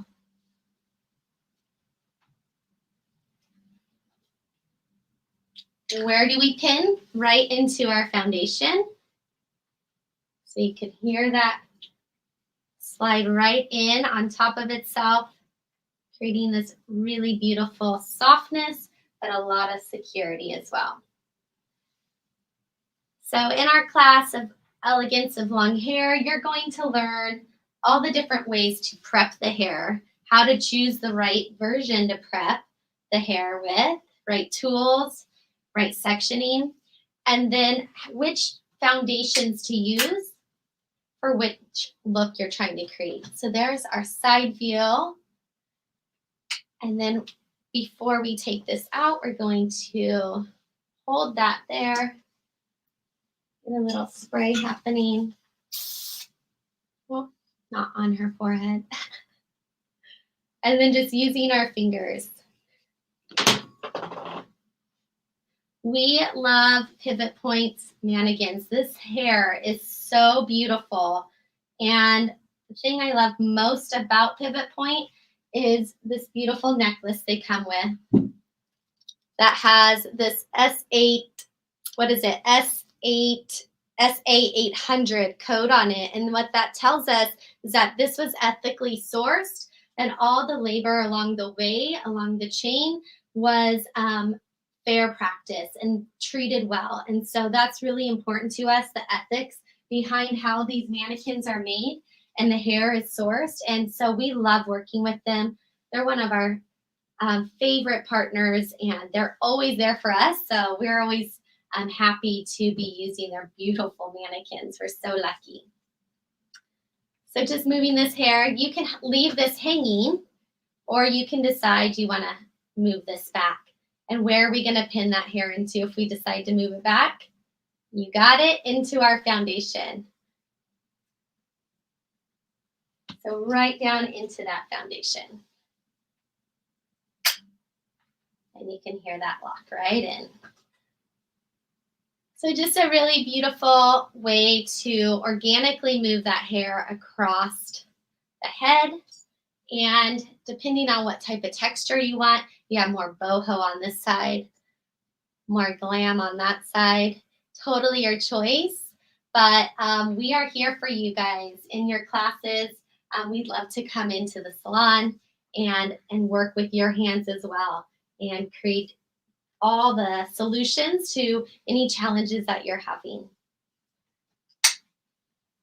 I'm just going to go through and just keep frothing this hair till I like what I see.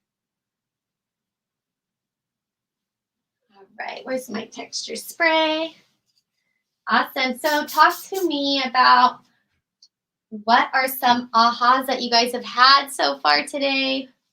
I know there's been so many. We've been watching the classes so far and taking notes.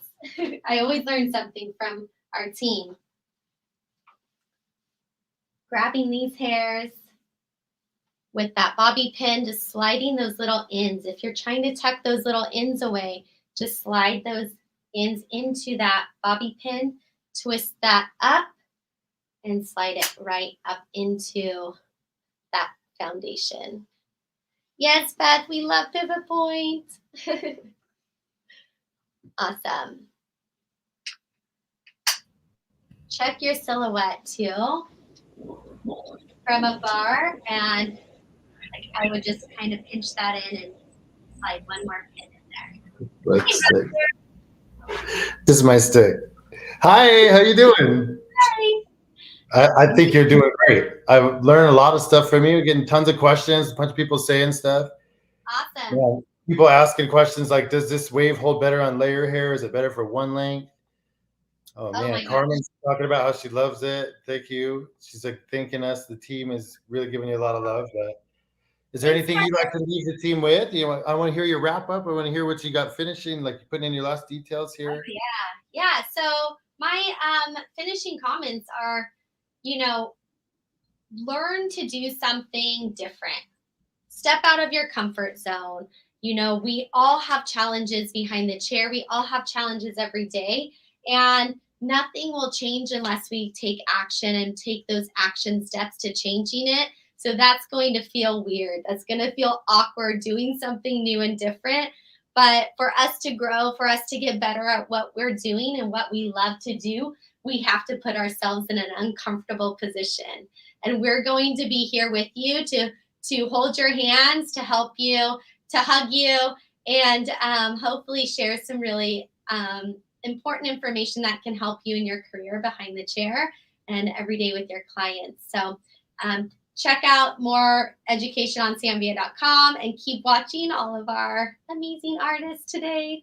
So excited. Anna, as always, it's a pleasure to watch you, to hear you teach, the simplicity. So it's so soft for you, so easy for you, and it's wonderful to see.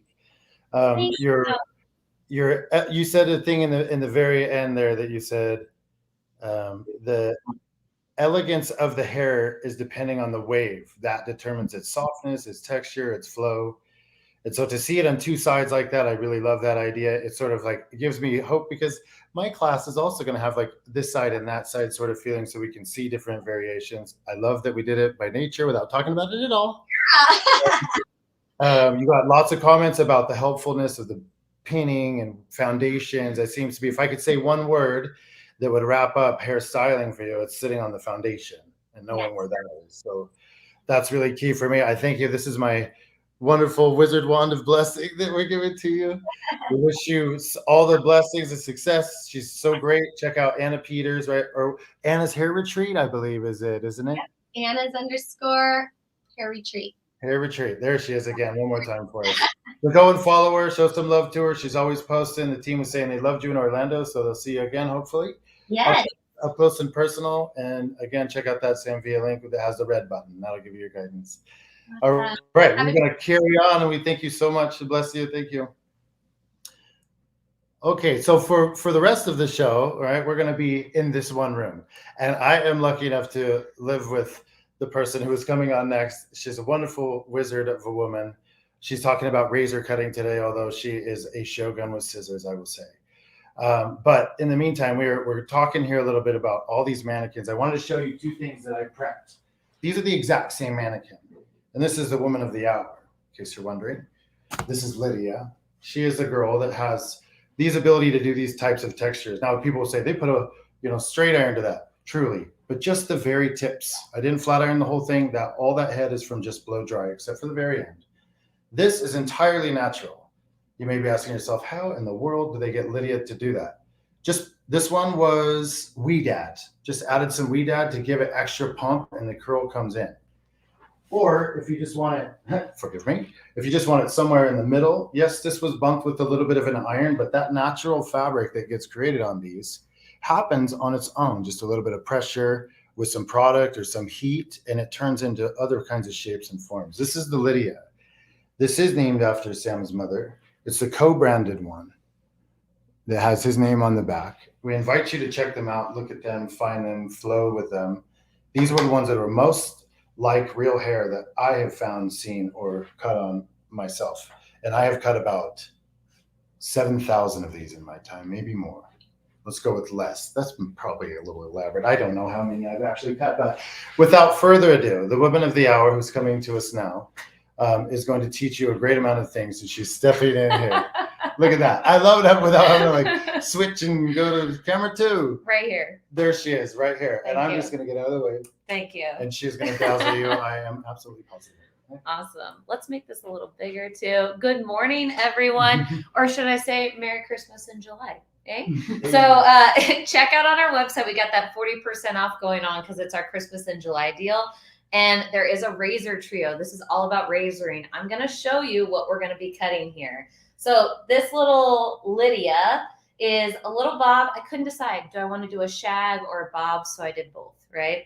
And I don't know if you've noticed, shags are still popping. They're still going on. So this is definitely distressed, I was going to say, but really curled up with a flat iron. So if we get time, we'll show that. But I also want to show you smooth and straight. So here's the cut, smoothed out, straight. We're going to have a bob, just a touch of an angle, but we're looking for these frothy layers and the fringe, right? So in the comments while we get set up here, what are some issues with razors you had, or what are some challenges as we work through with a razor? What can we assist you with? Because I got to say, when I first started using a razor, not even, I'll say this, it was my most underused tool in the salon. So if you guys can relate to that, show some love in the comments. I want to show you how we set our razors up. So here she is in all its beauty. It turns. That's my favorite thing about the razor here. So it spins so I can utilize different directions. I'm going to change my blade. So this is the straight blade, the straight edge blade.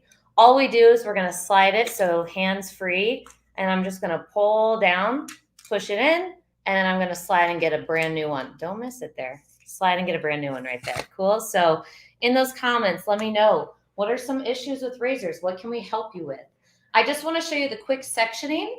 So once again, when you book us in salon class, we'll go over this more in depth, but here's my sectioning. I took a circle on top of the head. This is going to be those layers that are going to be nice and shaggy. We separate it from the high point to the top of the ear. So I have my side area, and then I just simply separate the back from the nape. And how we're going to start this, I'm going to try and do a whole haircut here, a half of a haircut in 30 minutes. So I just want to catch you guys up on what we did underneath.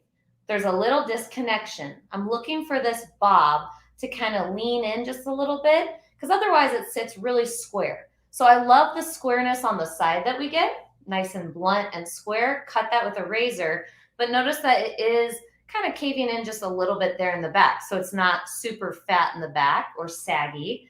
So all we're going to do is in this nape area, I already cut a section here, and I'm going to grab an extra clip. But I already cut one section just to catch us up, and I'll show you the back here. We have a little disconnection going on. So I've cut my left side vertically. Now I'm going to complete the section right next to it using the razor. Cool. So I see someone says, I have difficulty moving and pivoting the razor. Oh, I love that. Okay, so I'll walk you through that throughout this whole class actually, because I'm going to use it a couple different ways. We're going to go vertical with it, and we're going to go horizontal with it as well. We're also going to cut a perimeter with it also. So I'm going to just check out what I just did. I dropped the perimeter right there. The reason I did that is I don't want a hole to happen behind the ear. I still want a little bit of weight. So anything you don't want to cut, just drop it out. I'm going to take this entire bevel or section. So notice here's my center part. All I did was right where the head starts to curve, right where it starts to curve, I took a vertical section and I'm going to cut that entire thing. Okay, so my body position is going to go right in front of that section I want to cut here. I'm going to drop the edge of the perimeter out. I'm going to move this clip up a little. And then I'm just going to take a little piece of my guide and I'm pulling this section to the center of the bevel or section, I guess. So I'm taking the entire hair and pulling it to the center. Okay, so now I want you to see, boom, right here is my guide. When using a razor, I'm going to slide slightly past it and I'm just going to come in. Notice my blade is just slightly angled and I'm doing a medium stroke with this razor. So I'm slightly angling it, but the pressure is so light. So Roger taught me, and I know he learned it from someone else a long time ago, that when you're using a razor, how you pivot with it is a big deal. So I was just using my elbow there, doing a medium stroke. When we get to the perimeter, you're going to notice that I'm using it more in my wrist and kind of like a pencil. So we're about to do that now. Cool. So we did that medium stroke. That's going to give us a medium amount of texture. Okay. Now I'm going to pump this up and we're just going to match the bob and get the perimeter off. So I like to work with my silhouette first. And when you look at the silhouette, that's going to be your layers, your texture. I like to go put that in for the most part first. It always depends.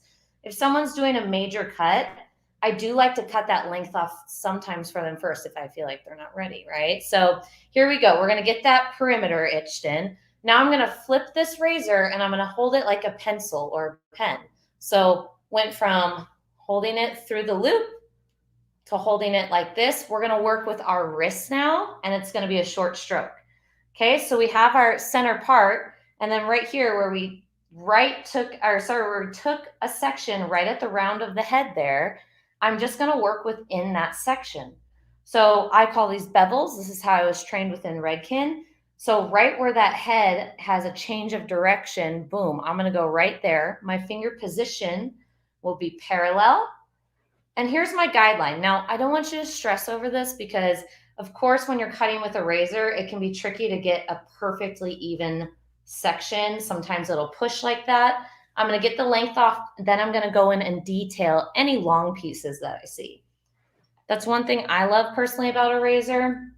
I would say my personality in haircutting is pretty structure-based, but then I also have a little bit of a free spirit in me, if you know what I mean. So I do like to bring in some artistic flavor. So look at the little tiny motion I'm doing just to get that length off. If you lose grip, where I'm starting to is right around my knuckle, just release that hair, recomb and get your control, and then go back in and boom, you're just going to do that again. Okay, so I'm just going to comb. Now one side is dried up a bit.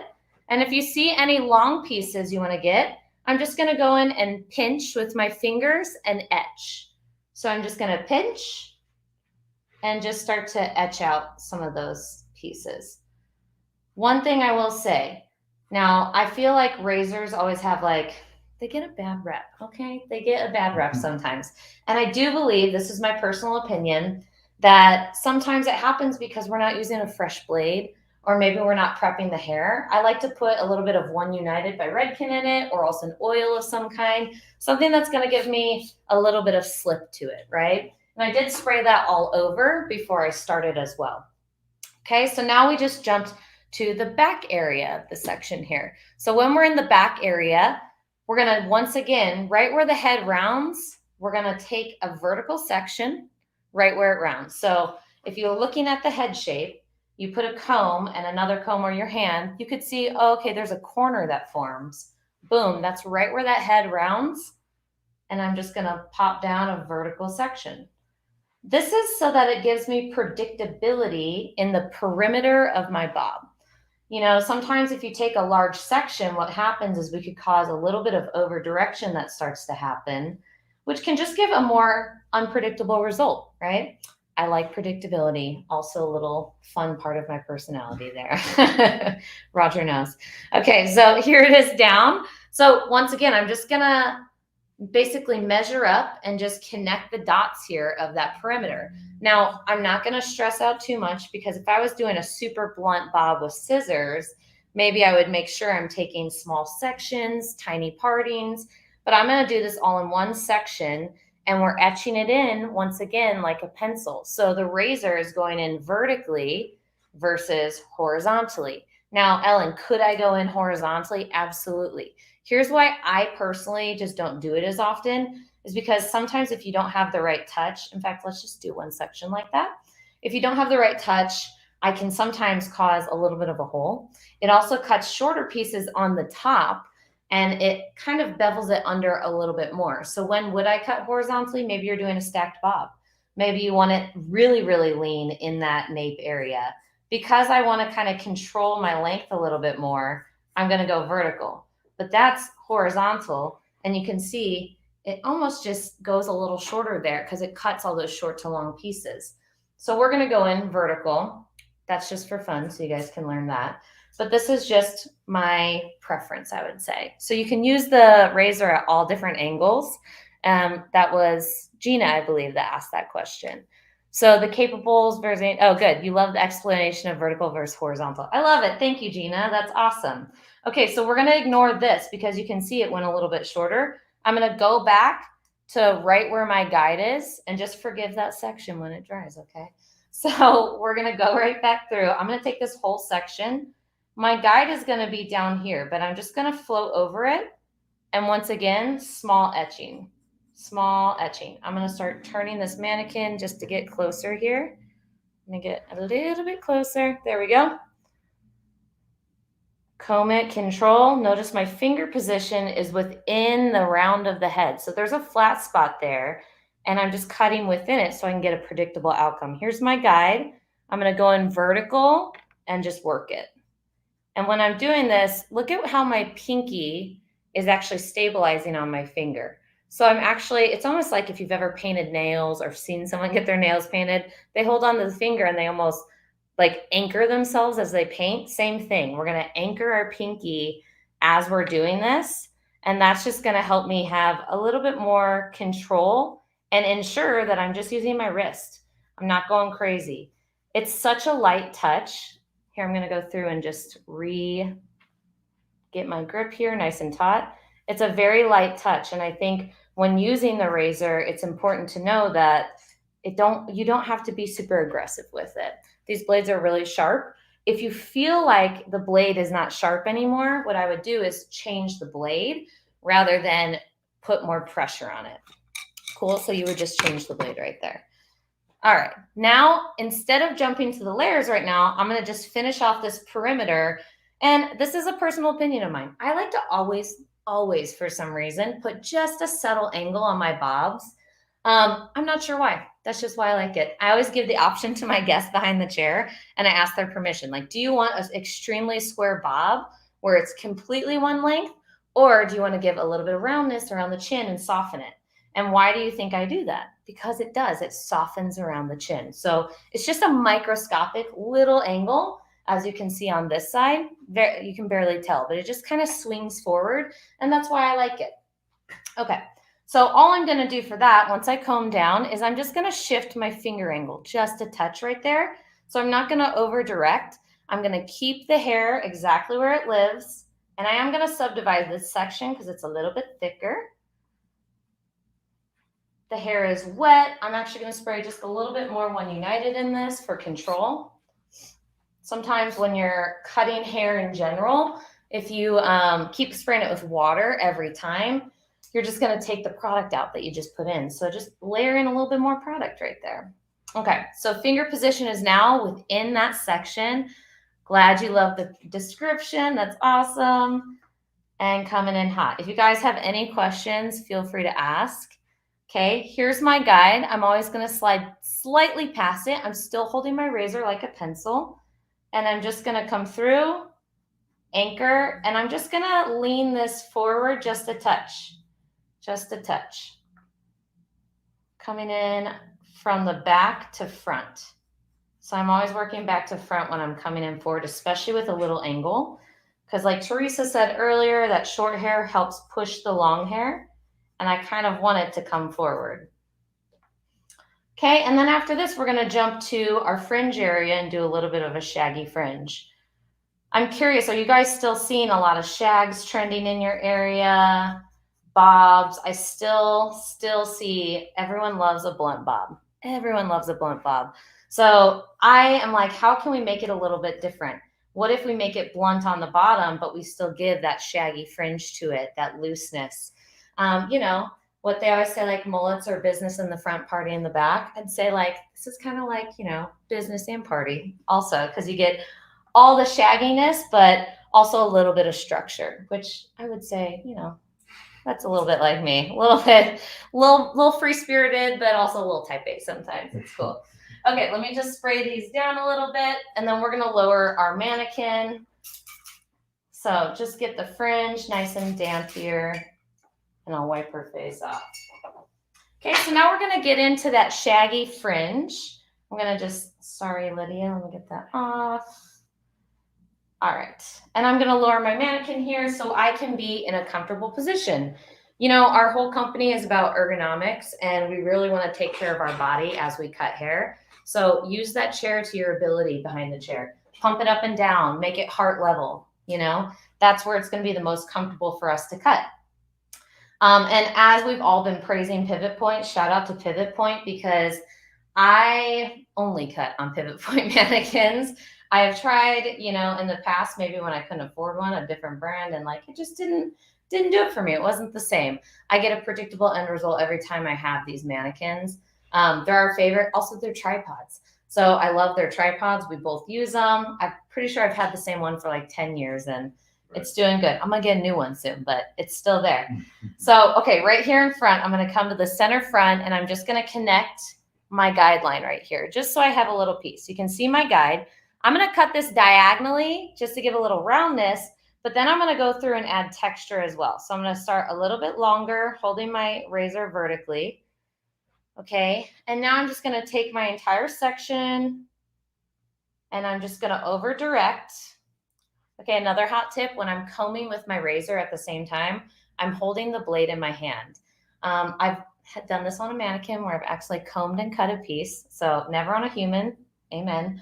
But I have definitely done it on a mannequin. So just to be safe, make sure you turn that razor towards your hand if you're gonna comb with your razor in your hand. That's just a little bit of a tip through mistakes that I have learned. Okay, so I'm just gonna come over, and I'm just going to over direct diagonally. Now, my elevation is really low because I wanna keep the layers at a minimum because I'll add my own in, okay? Here's my guide right there. I'm gonna just etch it in. Okay, now right here, I'm gonna go like a razor, and then I'm gonna flip horizontal. Then I'm gonna go vertical and horizontal. I said go like a razor, but I meant go vertical. So I'm gonna go vertical to horizontal as I go through. That's just gonna make sure I get some of that texture on top as well.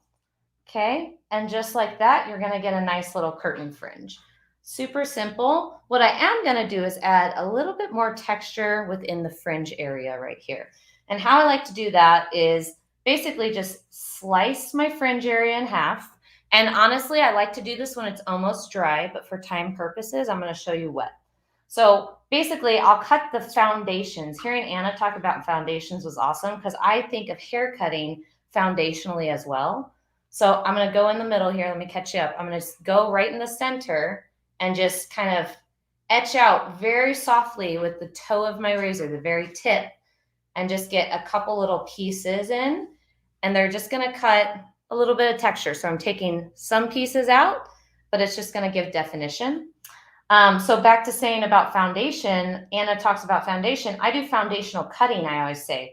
I'll cut the layers, the perimeter, all that. But all my detail work is kind of like once you have your foundation built, the house built, you paint the walls, you put the pictures up, you make it your home rather than just a home, if that makes sense. So this is kind of your signature style that you're putting in on it. And really, once you're in there with the razor, this is where I'm going to start adding mega texture versus just taking length off and adding texture. Okay, so you can kind of start to see that's coming. Now, I left these bangs a little bit longer versus right here. I did the same thing, but then I went through after, and I just texturized a bit more so that it was maybe a little bit more above the eye. Up to, once again, up to the client, what they're looking for within the cut. Cool? So now, final section, we're just gonna get right to it, and I'm gonna drop it. So this top section was actually, it's gonna be a circle on top. So you have a half circle right now because we have half the haircut done. So you're just gonna take a circle all the way up top here, all the way up top, and it's gonna be disconnected from the rest. We're gonna go through and do some round layering. So if you know what that is, I was also raised within Paul Mitchell. I went to a Paul Mitchell school. So I'm gonna go through and do some round layering that's gonna be disconnected, and it's just gonna give us this nice little pop on top. So we're gonna go nice and short with it. Cool. All right, so using the razor. Now on this side too, I blow dried this one with my Artist Series finishing brush. And what I love about that is it has the bore and the pin, so you get some nice bristle action too. Before I do that, I'm gonna go ahead and put a horizontal clip on the bottom, so I make sure not to cut any of that. So I'm just gonna take my dry cutting clip, boom, horizontally place that. This is just to ensure I don't pick up any of that hair on accident. It will drop out for the most part, but I like to be safe.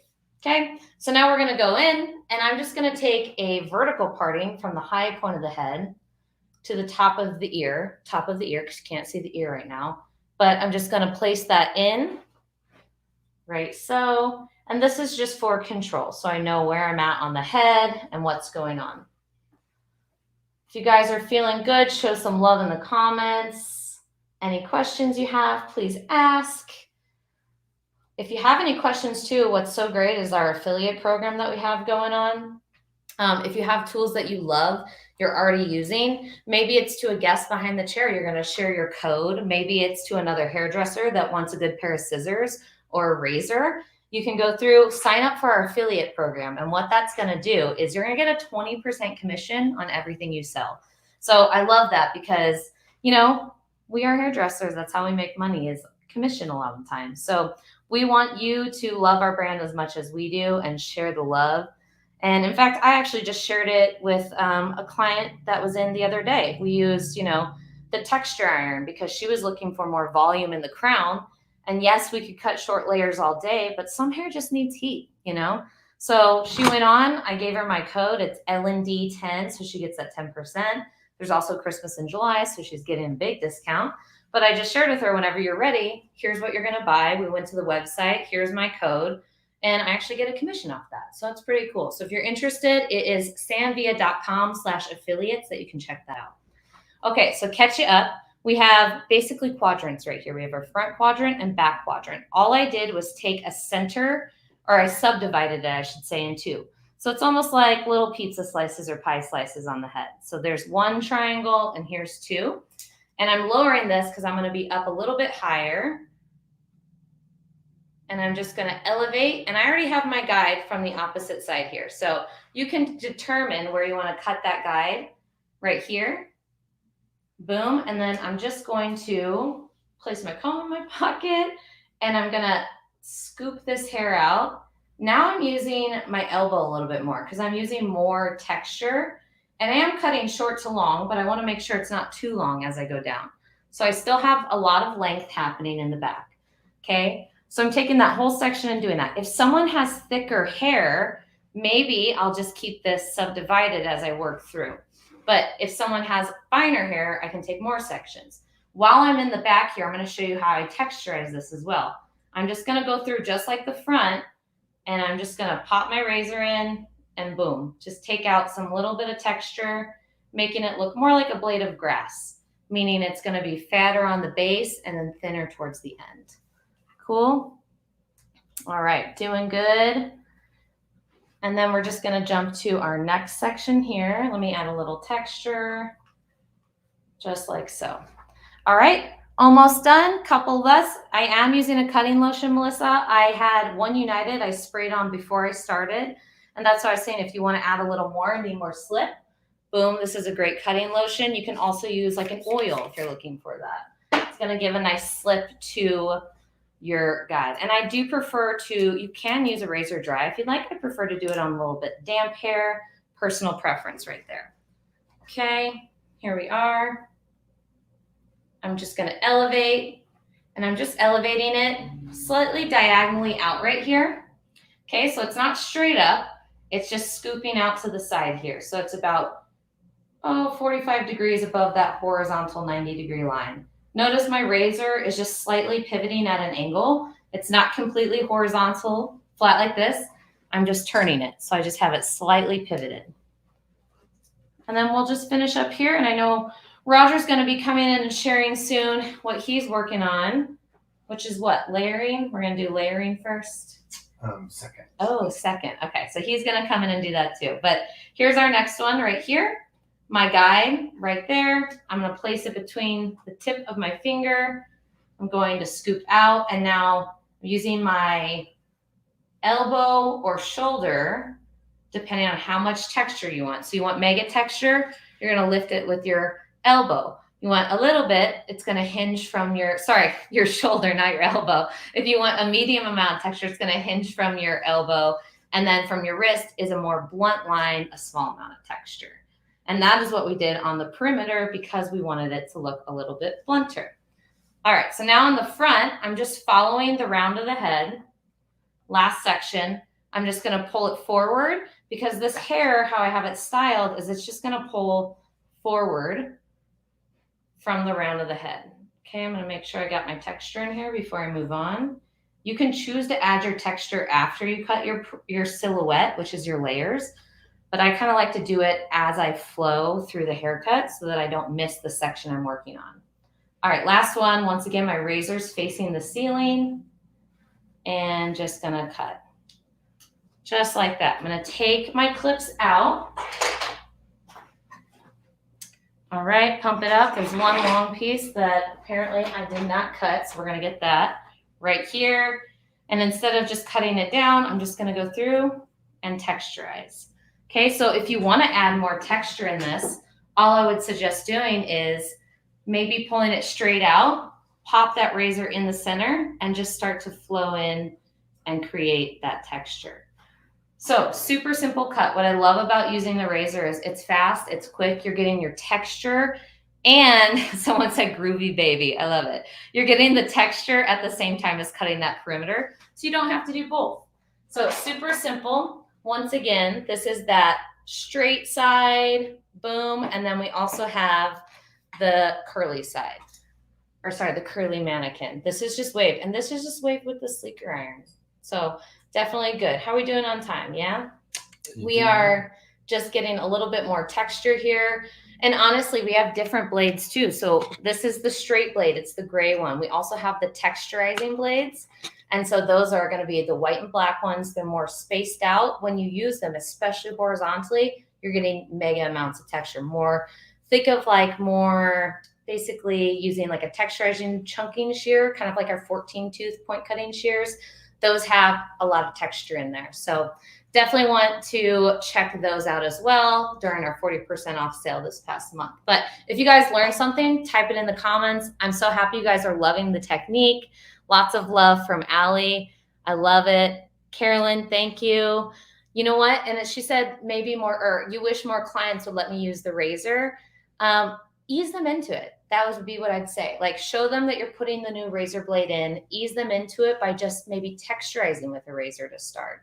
I always like had some people say, absolutely not. Don't use a razor on my hair, but you can just feel it when someone has the right hair texture for it. So ease them in, do a little bit of face framing only with the razor and let them see how soft and beautiful it is. Baby steps, always baby steps. So thank you guys so much for having me today. We're going to bring Roger back in and he's going to give me his blessing with the crystal wand here. But we appreciate you. And do me a favor, give a bunch of hearts to Sam right now. We love him. We miss him. I'm going to send a little blessing to Sam, show him some love. And we hope you guys are having a good time and learning a lot today. Remember that you can go through and request us for classes, and you can ask for a razor cutting class, but maybe it's long hair. Maybe it's a pixie. So it's up to you and your salon what you're looking for, and we look forward to seeing you. And I bless you. Oh, thank you. Farewell and good luck. Thanks, guys. One more time, guys. Give it a hand for Ellen Devine. Throw some love in the chats. If you follow her on Instagram, it's Ellen Devine Hair. Go over there and send some love. it's love.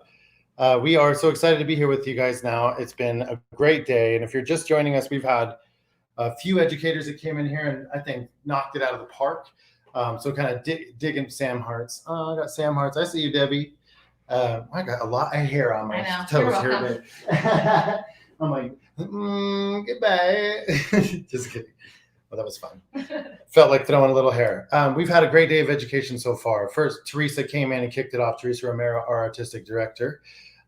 2 fantastic classes, back-to-back bangs. And then she also did the strong shapes, but it's modern. So it's modern classics. Anna came in and did some styling. Yes, beautiful elegance of long hair. Ellen just showed you some bliss and sweetness with the On the Edge class. That was the razor story by Ellen Devine. Now I am going to do trending with haircut trends. Now, what the heck does that mean? And we're going to do a back-to-back class with layered stories. So we're going to kind of shift gears in between. But if you've ever cut hair with me before, if you've ever been with me before, I am Roger Molina. Maybe you've never seen me. Maybe you don't know who this guy is waving this wonderful, what is that thing around? I am ArTeam member now with Ellen Devine, Jesse, and Anna. We have come up and been with Sam for a couple years as his ambassadors, and now kind of stepping into a new role with him this year, and I've been blessed to be able to shoot with him, stand with him. I have been with Sam for lots and lots and lots of years, over a decade. I'd say damn near 13, 15, something years now. He's been a mega influence to me. He's changed the way that I view everything. He changes the way that I do just about everything. And the ones that I don't do like him, it's because I haven't quite learned yet how to get that part right. But with all that being said, I spend my life trying to do for hairdressers what certain people have done for me specifically. And Sam Villa being one of those mega minds, those mega interpreters of the world, if you will. I'm going to call him an interpreter because it seems like he can always kind of understand what's supposed to happen when it's supposed to happen. I don't know how he does this, but I think it's by what he's been given and what he's been shown. And the truth that I can say is that in order for any of us to thrive on, in order for any of us to move into a new era, a new chapter, a new place, and maybe that's what you're looking for. Maybe you joined this class today. Maybe you're looking at it in the future and it was meant for you at that time and not this moment. Who knows? I watch Bob Ross paintings all the time, and they're from 20 years ago, and they still bring me great joy. So I hope that things like these get left in catalogs like those forever. But that being said, I came to talk about haircutting for this last segment and this last part. That being said, you could tell that I love magic, and I love what people can create and do in your life really is yours. The hair and the things that you show and the things that you do are really yours to choose. And so trending, and specifically cutting with trends, is not necessarily following what's happening and following that like the truth. Yes, it's knowing what it is, but it's being inspired by it that moves you into the future of trends and not just understanding them in the current or the present. Understanding something in the present is easy because it's everywhere, but seeing something in the future is harder. But the truth is, the thing to watch is the fabrics themselves. Just like if you've ever been in fashion, or if you've ever watched runway, or if you've ever spent your life chasing that dream, you have to stay connected to what's happening on the runway and fashion and everything so that you can be influenced by it. But here is my new runway.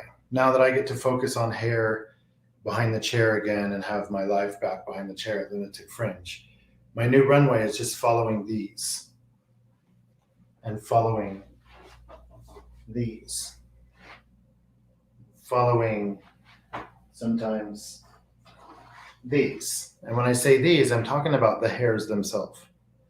If I were a painter, I'd be focusing on my colors and my canvas. This is me now, living inside of these different fabrics and textures. You can see both of these were created on Lydia naturally. And that is a wonderful expression of what she can be transformed into. To be honest with you, I have about 17 different haircuts today. And I worked on all of them so profusely that I have now become Chris Farley with my little biscuit that I got it perfect. And I want to know from you guys, I want to talk to the people who are watching. And if you're still there, I salute you, I see you. But I want to know from you in the most recent times, what's influencing you the most? What are you watching? What are you seeing? So that could be an Instagram, that could be a person, that could be an influencer, that could be a book.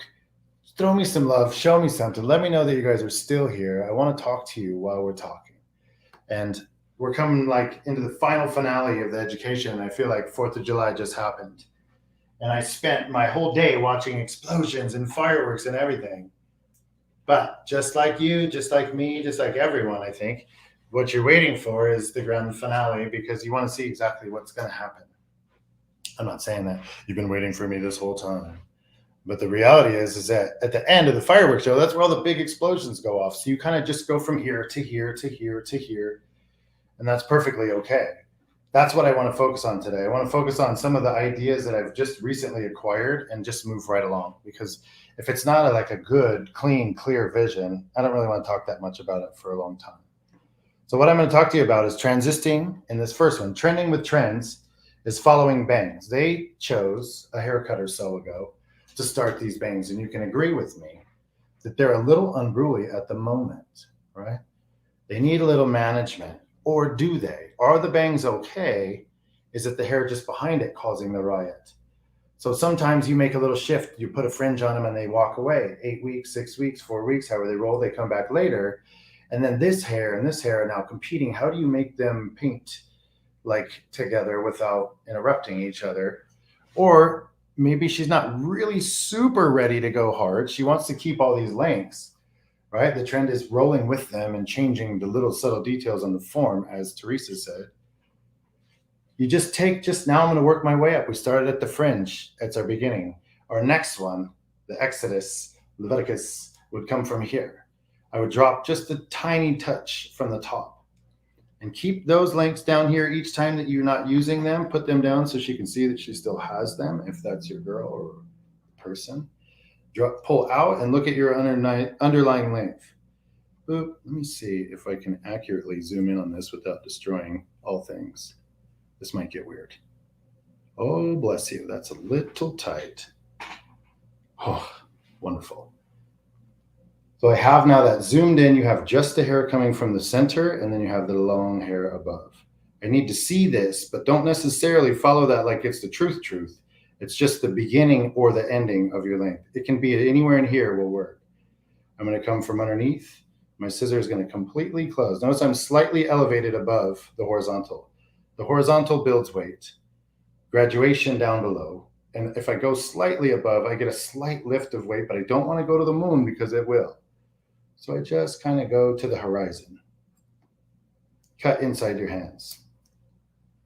Now let me zoom back out. You got the close-up. Now let me make a little bit more sense here. The hair that comes over and drips over, there will be every once in a while a little tiny hair that you leave off. If you want to remove that hair, you can do it down here, but recognize that it'll build the weight from there, because remember what we said about our meter. Keeps everything equal, builds, loses weight. So what if I want to come from above and move it to where it collapses down? Maybe it folds under better if I take that last bit from the top. Think about where the hair is falling. Don't tell it what to do, but don't exactly force it to do something either. If I look at it and I pull it out and it's just a little tiny bit like this, maybe I just need a couple little snips. And I'm working from short to long each time. What I have left here, is what's left here, right? So if I take that piece up and I take a big chunk out of it, you can guarantee that the other side of the chunk is on her, the form, them. I'm going to take this whole piece and direct it straight out now. I want different things to happen, so I'm going to change my hands. As I shift toward this outside corner, and I recognize I did vertical on the first two, right? Like vertical in the center profile section, then I slightly shifted. Now that I'm taking this section, it's a vertical section as it lays, but I'm going to direct it over and across. And because it's now going to be the hair that shifts toward that outside corner and covers this hole, I want to make sure that the hair is moving so that it shifts in that direction. If I continue to cut from underneath, I might get hair that stacks up down here. But if I now come from the top and I cut from over my hands, I'll get hair that peels away from this point, close it all the way. And it peels from that point and pushes back toward my length and maintains that perimeter strength.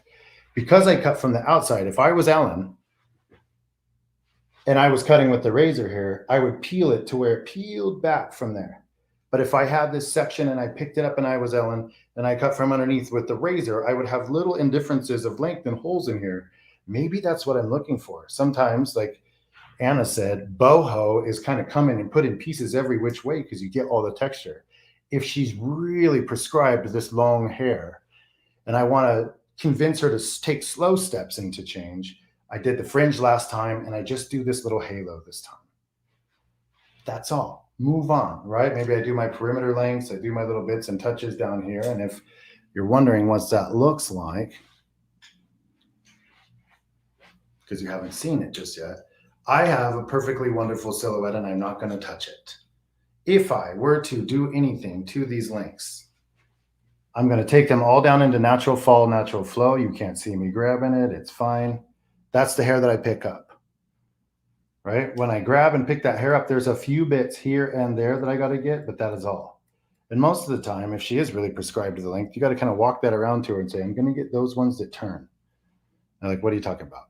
If you look at the hair that's not behaving, if the hair is not behaving, it's got to go. If it's behaving and she's addicted to it, leave it. But really the idea here is to show you that it's not necessarily, the trend is not giving them a whole new look. The trend is finding something that's subtly different so that you can get them to, over time, prescribe in 6, 7 appointments into a whole new person. Not to say that you can't do it in a day. Believe me, there's nobody that loves a makeover more than me. But to just add that little prescription of toss, like Ellen said, just give her a little. And then when she comes back later, she's going to just by nature want a little more because that's us. So if you wanted to add, like, I'm going to go for a little bit of verb. You get it in the screen here. And right away, if you can sense that somebody's not entirely like sold on what you've done, if you feel there's a little bit of like, oh, I need more. Sometimes just the tiniest bit of product and show them like a little bit more elevation, a little bit more texture. Don't make it necessarily about the product at that point in time, unless you have to. Maybe you have to. But if you don't make it necessarily about the product, but make it more about the layers, you're still talking to them about what you've done and you're making them feel that safe in it. And if she goes, oh, I love that volume, then you go, oh, yeah, that product creates great volume too. But it's the layers with the product. So you're building the value in yourself. You're the one that's getting the award, if you will, financially. So you might as well take the award, to the spirit as well. So that's that. That's one thing. Boom, boom. Trending with the trends is about moving fast, turning a bang trim into like a scenario that they go, oh, and they, right before they walk out the door, you try to get them back, not get them back in a sense like, hope you see you one day, you're great, but be like, hey, next, Tuesday, you could come in and let's roll and put a little bit more back here. Don't sign her up for a makeover necessarily if she's not ready for it, but say, if we could put some of this float back here, this stuff will move better. And she'll be like, what? Take her to the front desk, let Nathan, word up my dog, he's my boy that puts it all in the book, say Haley at Lunatic Fringe, they're the ones that always do it for me. But I want to take you now into this world. Now, we are going to talk a little bit later about the art of layering. So I'm going to keep it below the horizontal. What does that mean? That means that when I cut this hair, nothing is going to exceed this plateau.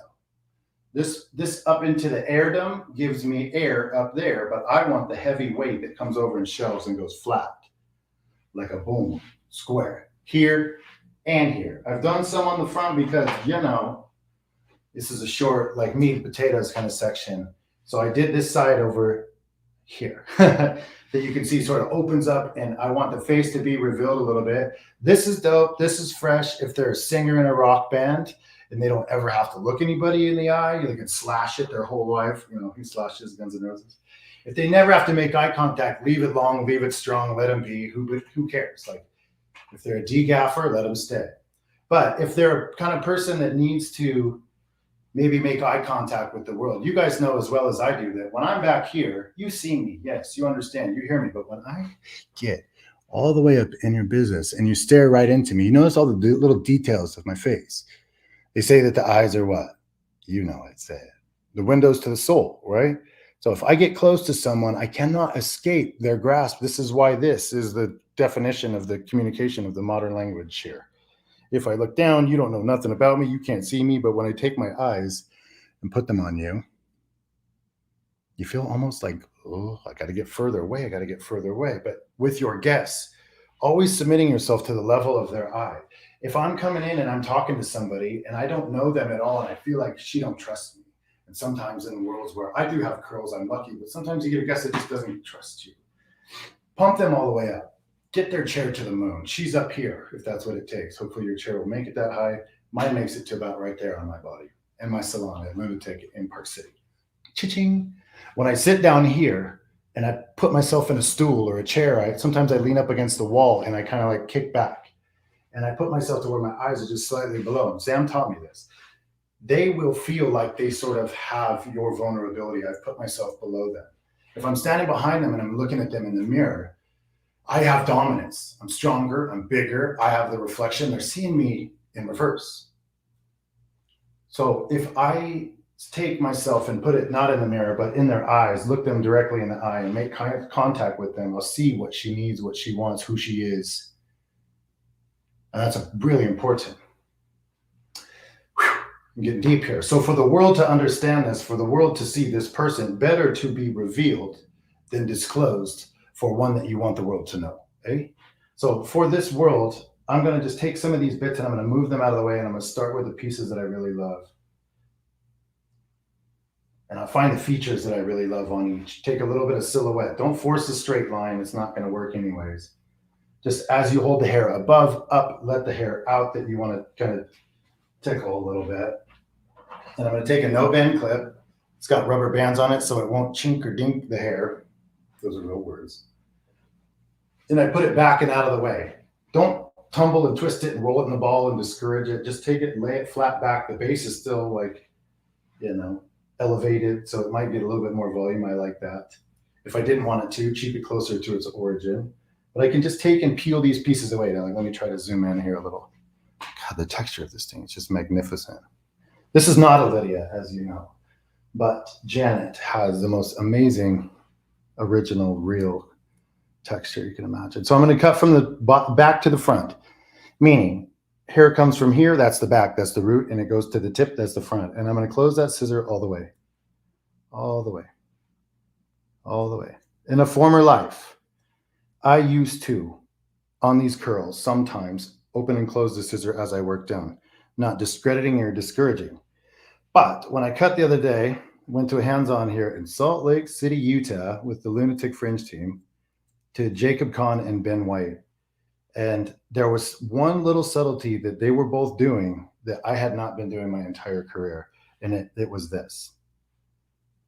Don't pinch and pull. Kind of like, almost like you're going to hold on to it like it's going to get away. You don't want to force it into your hand. You want to just let it run. Close that scissor all the way. And if you get yourself a little blunt point, I don't know if you can catch that, but there's one little blunty here. It got too strong, too blunt for me. If I pick it up again and sort of like without pulling it, but just let my hands rub down it, it'll gather me some pointy ends. Those little pointy ends, oh, I wish I could, there we are. Those little pointy ends get cut with one solid flow right through. And somehow or some way that curl becomes this nice little chandelier collapse at the end and is very soft and wispy. Does blade matter? Yeah, totally, but not really. You can do it with any scissor, but it's easier with some. Okay, I found that for me, the shorter the better. So the classic, the 5'5" little guy. If you're a numbers person like Raj, you like that it's the 13550. Like that little guy, 5.5 inches, will get into the space that's short between you and them, right? You step up just slightly to like a little bit bigger scissor, but the blade gets rounded. And that rounded blade will help the hair escape without cutting too much off.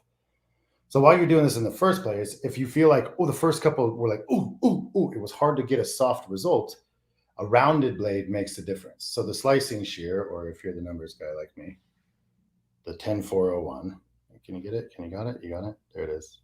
Might be in reverse. Yeah, no.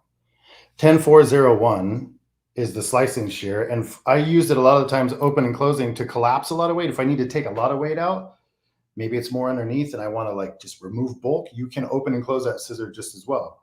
But personally, my new discovery, and of course this was the coaching of opening myself up to the training of my team, and then which led me into like a new experience, which is basically how all things begin.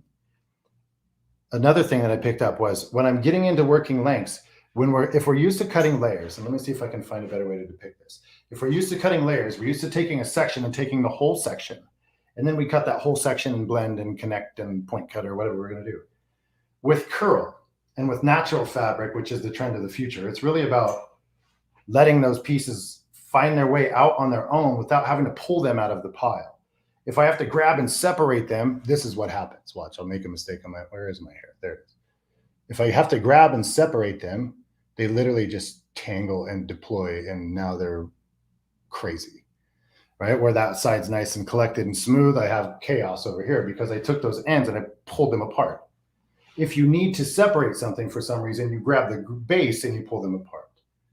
So if I had pieces coming over like this, and I wanted to just grab the tips of them, I literally just go, okay, that one, and then I don't pull them apart, just separate them. Find the ones that are working. Maybe these ones up here that kind of stand up that are super long, those are sick. Don't cut those off. Find the ones that aren't now fitting the program and take those away. And your full close of the scissor. The idea is to keep the scissor parallel to whatever plane you're cutting on. Let me go a little bit toward this back because it's longer, you can see it here. On the back, shift. Right? If I take those big long strokes of a scissor and I keep it parallel to the grain of the hair, I'm trying to get my arm above that even. The more parallel I am, the softer my result. Each time I close, I get maybe less hair, and eventually it ends up with this really soft, beautiful little touch. And I can come back and get any extras. Take that same one I just got, and you're gonna rub on it. Don't grab it and pull it hard. Don't disrupt the curl. You're just kind of loosely holding it. And then I get a couple hairs at the end, open, close, all the way through. Don't talk the scissor. Not that that's wrong, but in this particular case, this particular technique, you're just folding it all the way through. So when I say folding it, I mean the scissors completely closing. You're not doing this. Not wrong. Do it all the time. But if I do it underneath to remove weight, it looks a lot smoother and softer than if I do it up here. Other things that you can add in the mix, cutting kind of a little bit more rapidly and a little bit more influence. If I want to build the square, I stay with all those ones to the same direction. If I want to build chaos, and sometimes I do, I take those pieces and I go this way and that. Earlier, Teresa talked about over direction. When I take something to the left or to the right, it'll make it swing left and right. If I take something up or down, it'll make its natural movement to be to lift up. Because it's layered, it'll be lighter, it'll lift. So in this case, if I take hair forward, right, I'm taking from hair that lives here on this side, boop, you can see I want to stretch and lay. Take that hair forward and cut it over here with the same technique. So I'm taking it, folding the scissor all the way through, taking that same piece back to where it lives. See if I got any leftovers, get them, take it back. Get that little parallel cutting line with it. And now this piece really wants to play forward. So if I turn it to the side, you can see how much forward that's more jumping. This piece lives here. But by nature, when I let it go, now it goes, let me go back to where you cut me. I want to go back forward. So looking at these pieces and finding the direction that it travels left to right is mostly the game that I'm playing here. Because if I want this piece to open up the face, it doesn't need to go up. It needs to go to the side. So I'm going to take it opposite of where it lives, and I'm going to cut it here. Maybe do the little schmutz. Stretch it back. Any hairs that you got, stay parallel. Don't get greedy. A little at a time is okay. And then I have a little piece that wants to flare out. Maybe I get closer so you can see. That little tiny bit of flare is from that little tiny bit of over direction. And then so it goes opposite where it lives now by nature. They used to say that you'll get the length in the opposite direction, right? And when I was a child, I don't know if they still do or not, but I'm going to take the piece that now lives just here at the corner of the eye, direct it straight across and to the moon. Here I go on the other side. This one is going to be way out of control because I took it so far over that when I let it go, it's going to really want to jump up and move around. So much so that it jumped up and I don't even see where it went. Literally moved all the way out of frame for me, right? But there's a little piece where there's a little hair here. This is what curly hair that needs to get cut looks like, right? And also this. which is on my head. But it's been a couple years. I'm doing fine. Here we go. So that length on the end, just that little bit of like abrasion, I call it, to the curl at the end, is all I really need to get. And just like the opposite side, I'm going to take it opposite of where it lives. So if it lives here over on the right, I'm going to direct all the way across. And I'm going to get it horizontally over here, close the scissor all the way through. Again, that's the Artist Series. You can see on the inside label, it says the Artist Series. That's a slicing shear. That one's sick for that kind of stuff. So moving right along to maybe another type of fabric, another type of thing. And before I do, if you had cut this dry and diffused, man, could I get a piece there? I feel like I could get a piece there. Let's be honest. Crinkle and squish.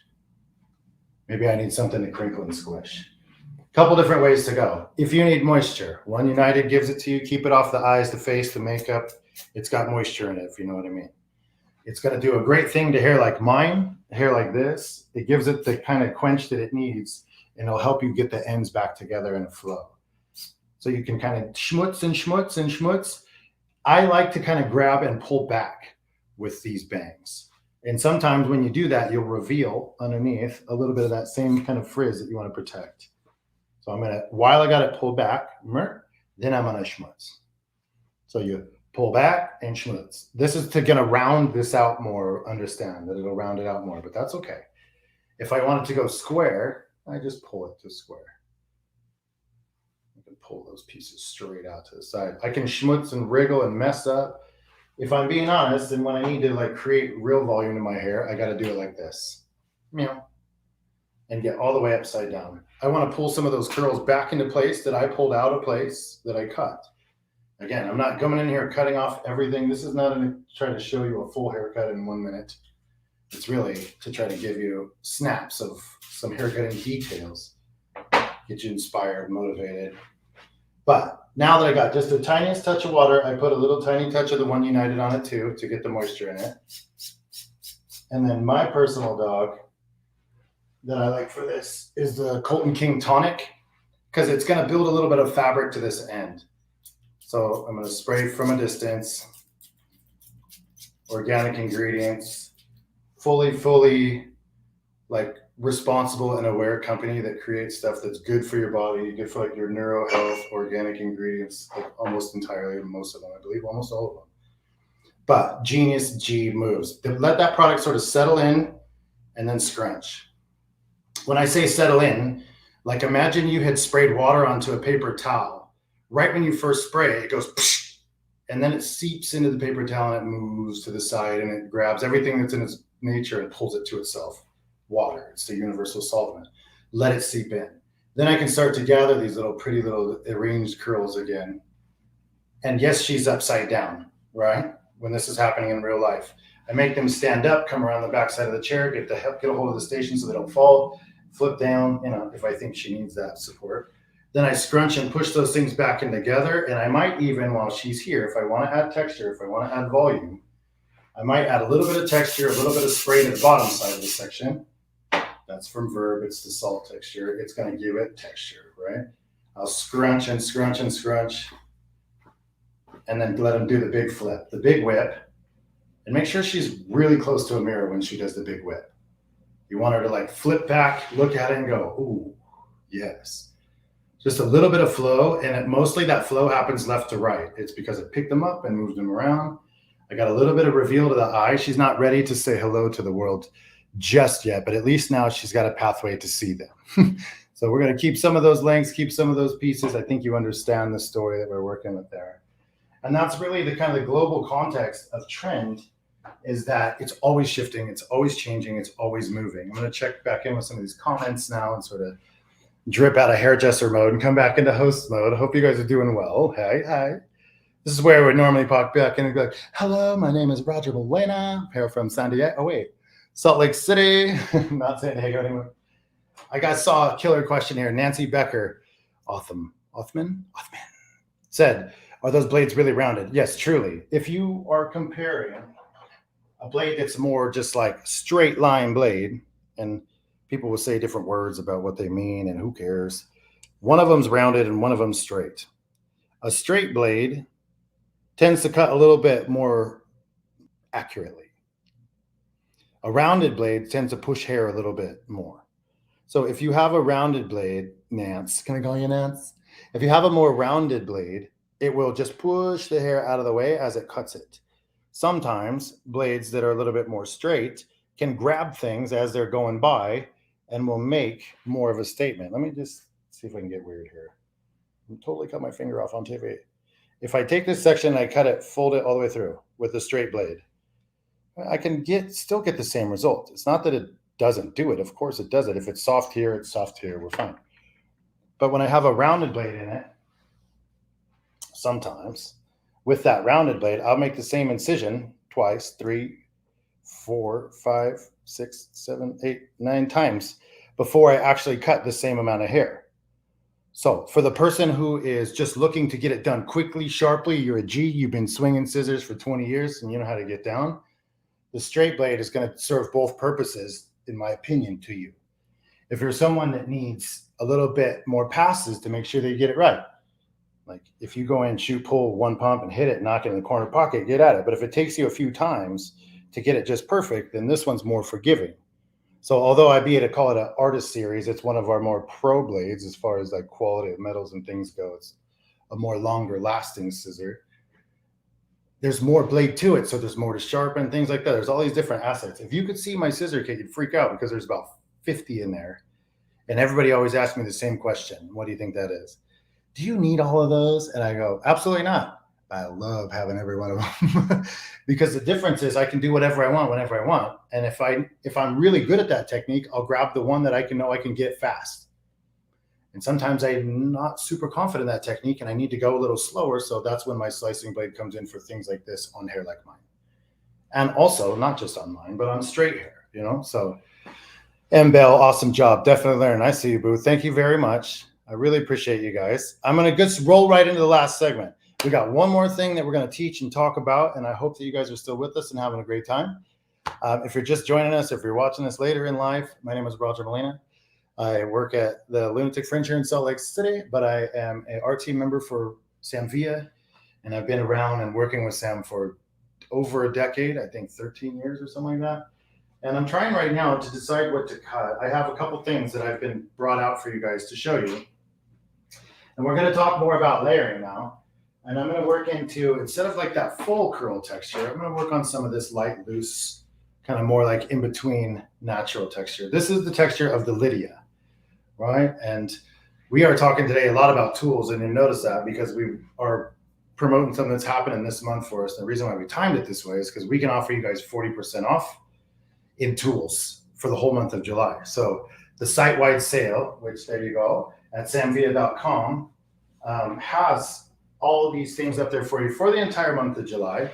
But what I'd recommend is to jump on it sooner than later. It turns out that some of the things that we know and love that we've stood by all of our lives have become a little bit harder to get, as you guys all know. And so things that kind of like tend to disappear that people really, really love. So the shears that I'm using today, really, I'm going to try to prime into lots of examples of them so that you can see different ones doing different things and kind of why. The other two that I'm going to kind of now name now, and this is going to be into the art of layering. So I want to just, we're talking about layering and moving into layering. I'm going to talk about these two scissors, which is the reversible blending shear, and then also the Invisiblend. If you're a numbers person, it's the 10300 numbers people, but nobody is but me, I think. And then the 10100, that's my boy. So I'm talking about teeth now, moving into some teeth, but I'm also going to be revisiting, if this is like your first shot at it and you didn't watch the last class, that's okay. These are the two that I'm also going to be jumping back and forth. So it's that 1355, that's the classic crane handle, like shorter, 5.5 inches. And then this one moves in, I think it's a 6-inch realm, but it's the slicing scissor.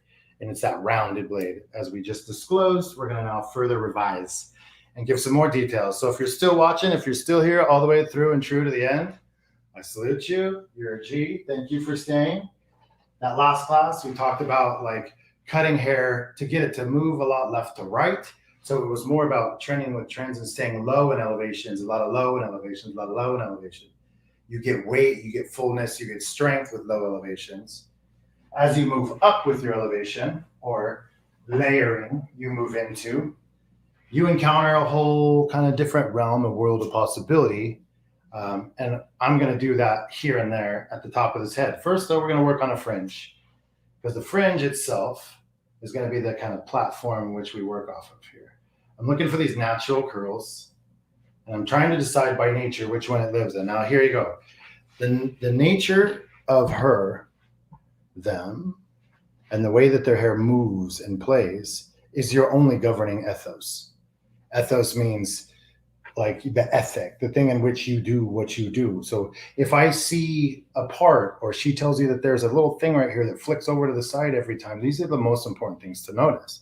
And so having those conversations with them, and let me tell you this, like the young hairdressers of the world, the seniors know this, but the young hairdressers of the world, let me tell you this, if you can notice where their hair is parted, I mean, I'm talking the truth about where she parts her hair. She does it every time, all day, been 20 years, don't mess with it. If you can find that before she tells you, and you say, this is where you part it always, she goes, yes. How do you know that she parts it there always? You'll just see it in her eyes. You'll start to develop the reasoning later. Don't worry about it. But if you find that this is their part, and you can say, this is your part, and she goes, yes, and you always hit it right there, she says, yes. That's one. So if you've never met this person, you now have something between you that you can trust. And that's one. So if you can find it, work off of that. That's what we're going to do today. Understand that it's not just you deciding where her part is. It's her deciding whether she trusts you. Sometimes. Now that doesn't mean to be scary, although that sounded a little scary. What I'm going to do here is take these pieces, and instead of just taking them across the face like I did before and cutting them down low, now I'm going to whip them up and come way high over here. Now, not just flat, but slightly above that elevation. Now, you're going to notice that when it comes back over there, it's going to get a little disarrayed. It's going to get into a little bit of like a different movement, but I'm going to think about where the hair lives. This hair lives on the opposite side. So my shortest bit should be here closest to the face. I'm going to reveal some of that cheekbone. So I'm going to cut away from it. I'm going to go over to where it lives, opposite exactly, and then up. And from there, I'm going to do the same technique, but I'm going to follow my C's. So the hair itself will want to rotate in my hand. Try not to let it, because I don't want to be cutting the backside thinking it's the front, so don't twist. I'm going to take these sections and wiggle. As I drop them, I'll see a C here, and then there's another C there. And if I can get closer, maybe that will help you see here. There we go. So where that little dip is, Rick, my good friend from San Diego, will call that the second dip, right? So this is the first one closest to the scalp, and then the second dip is there. So I'm going to like kind of wiggle into these. And this is also an influence that I've taken on from the boys that I just took that class at.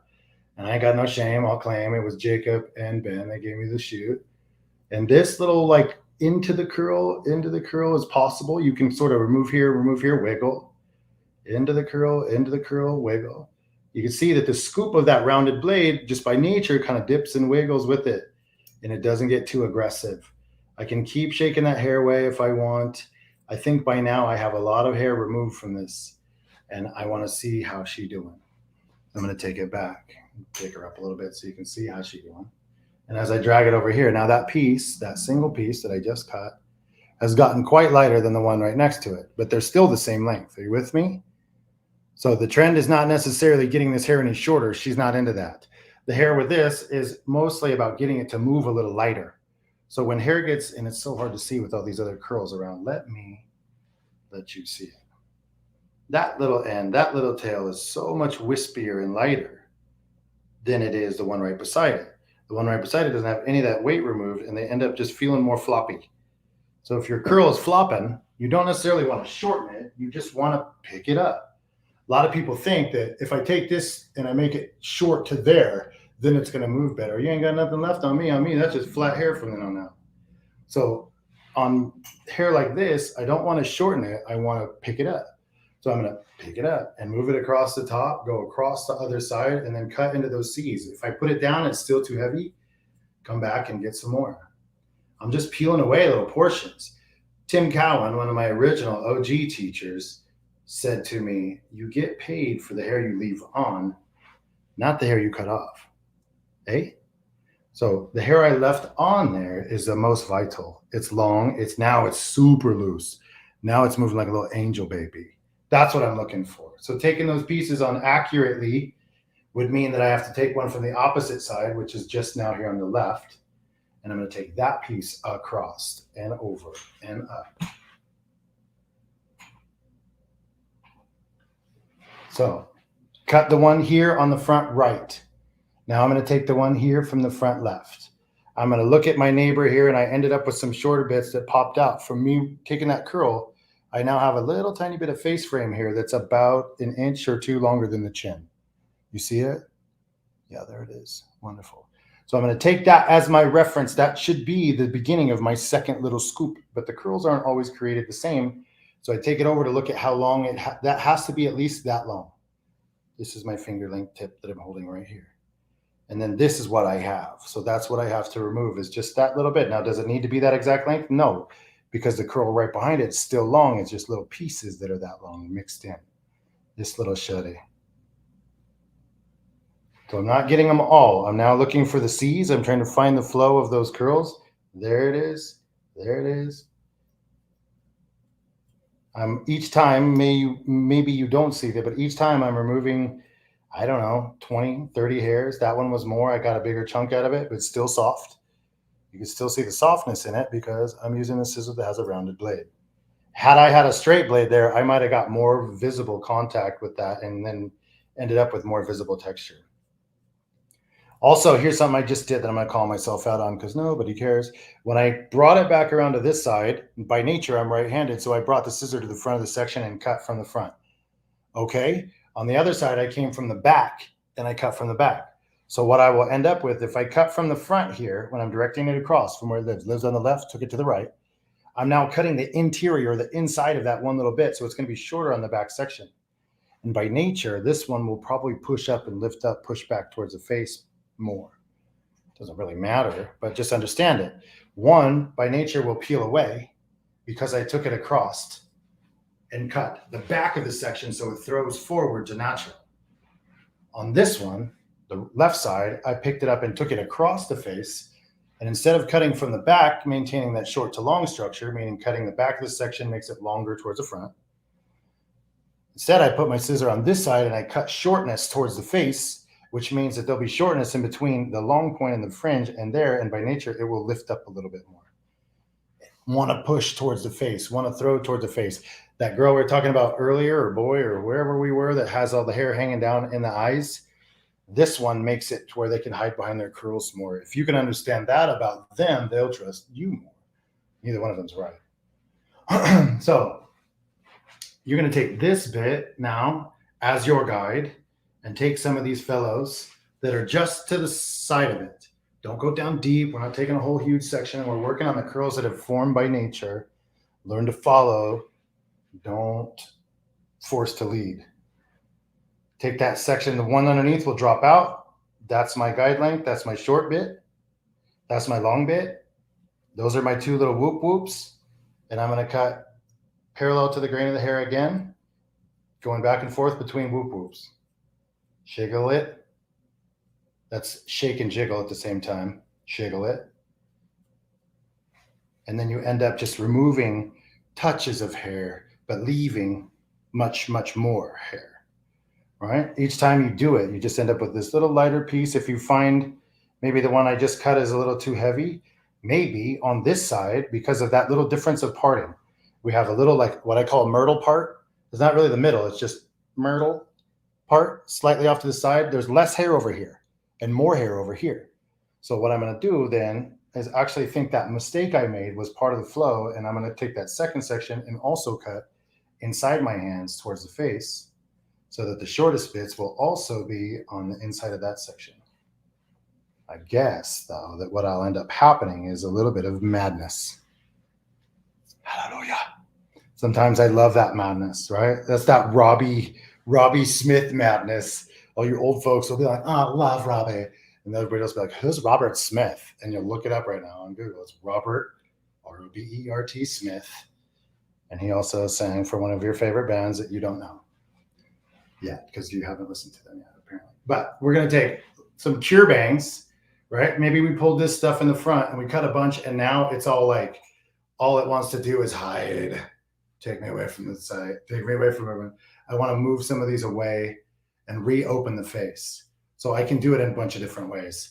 If I take this piece straight up behind where it lives now and just kind of sculpt away some of these, little, still follow your little bows, like you're playing a little violin up here. Let me get tight. So now that I'm taking this hair up, back, and away from where it lives, the chaos will become more. Sometimes, right? If I take little tight little bites on that circle, I'll just get a slight amount of looseness. But if I like dig in more and cut more at a time, I get a little bit more chaos in the curl. So it's not that one's right and one's wrong. One's more like fixed, gathered. I got to look professional, but I have texture in my hair. And one's like bohoing. And she's like, dude, I don't care what they think, right? Let them see me like this. But anyways, I'm taking these pieces and now just pulling them away, opening up the face, literally watching the two little dips. I want to hit the second and third one. If I want to get tight and get close, I can, but don't let it be from the halo. I call this the halo. If it's right around the front, you want to kind of keep that stuff on script. I can get deep back here and start cutting real close to the scalp, but if I am on mega removal. On Lydia, all I'm trying to do is accent how soft and light these curls are. So I'm pulling them away from the face and cutting them there as well. And it also just helps that hair steer. Sometimes the hair just needs, curly hair especially, needs help steering. So you can take these pieces and yes, we took it and cut it across the ridge there, but bring it back to the same side of the ridge. And now I'm going to cut inside my hands and elevate even like way up here to loosen just slightly more. This is my like lightometer, right? Graduation, building weight. Horizontally, if I cut it here, it ends up keeping the same amount of weight that it has. I don't know how, it's a miracle, thank God. But if I take it up higher than there, I lose weight. So that's into the layering land. The further I go, the lighter it gets, yes, sure. But in this case, I want these pieces to kind of tumble and be heavy at the same time. Tumble like a feather, eh? Those of you that know what I mean, you know what I mean? I want to float and fall. So rather than like, blah, blah, blah. So I take little tiny bits here and there on the inside of those little ridges, closing the scissor completely. I'm not getting all the hair, like Tim Cowan said. You get paid for the hair you leave on, right? So I'm taking this stuff off gracefully, lightly. This is what I end up with in the end, guys, from that curl. Guess what it is? It's the oldest hair. When I grab hair loosely and sort of slide down of it, this nice, slippery, soft hair is going to go right through my fingers, and it's going to start to gather when it gets hard, when it starts to get crunchy. When it starts to get easier to grab, that means it's easier to tangle. And those are the ones I'm going to focus my attentions on. And if I'm not totally confident, I'm going to grab the curl in the elevation it is, and I'm going to feel it. Okay. It was a little tangly, but they were just kind of balled up. So now I know for sure that those ends can go, but I can be a little more lenient depending on what I feel.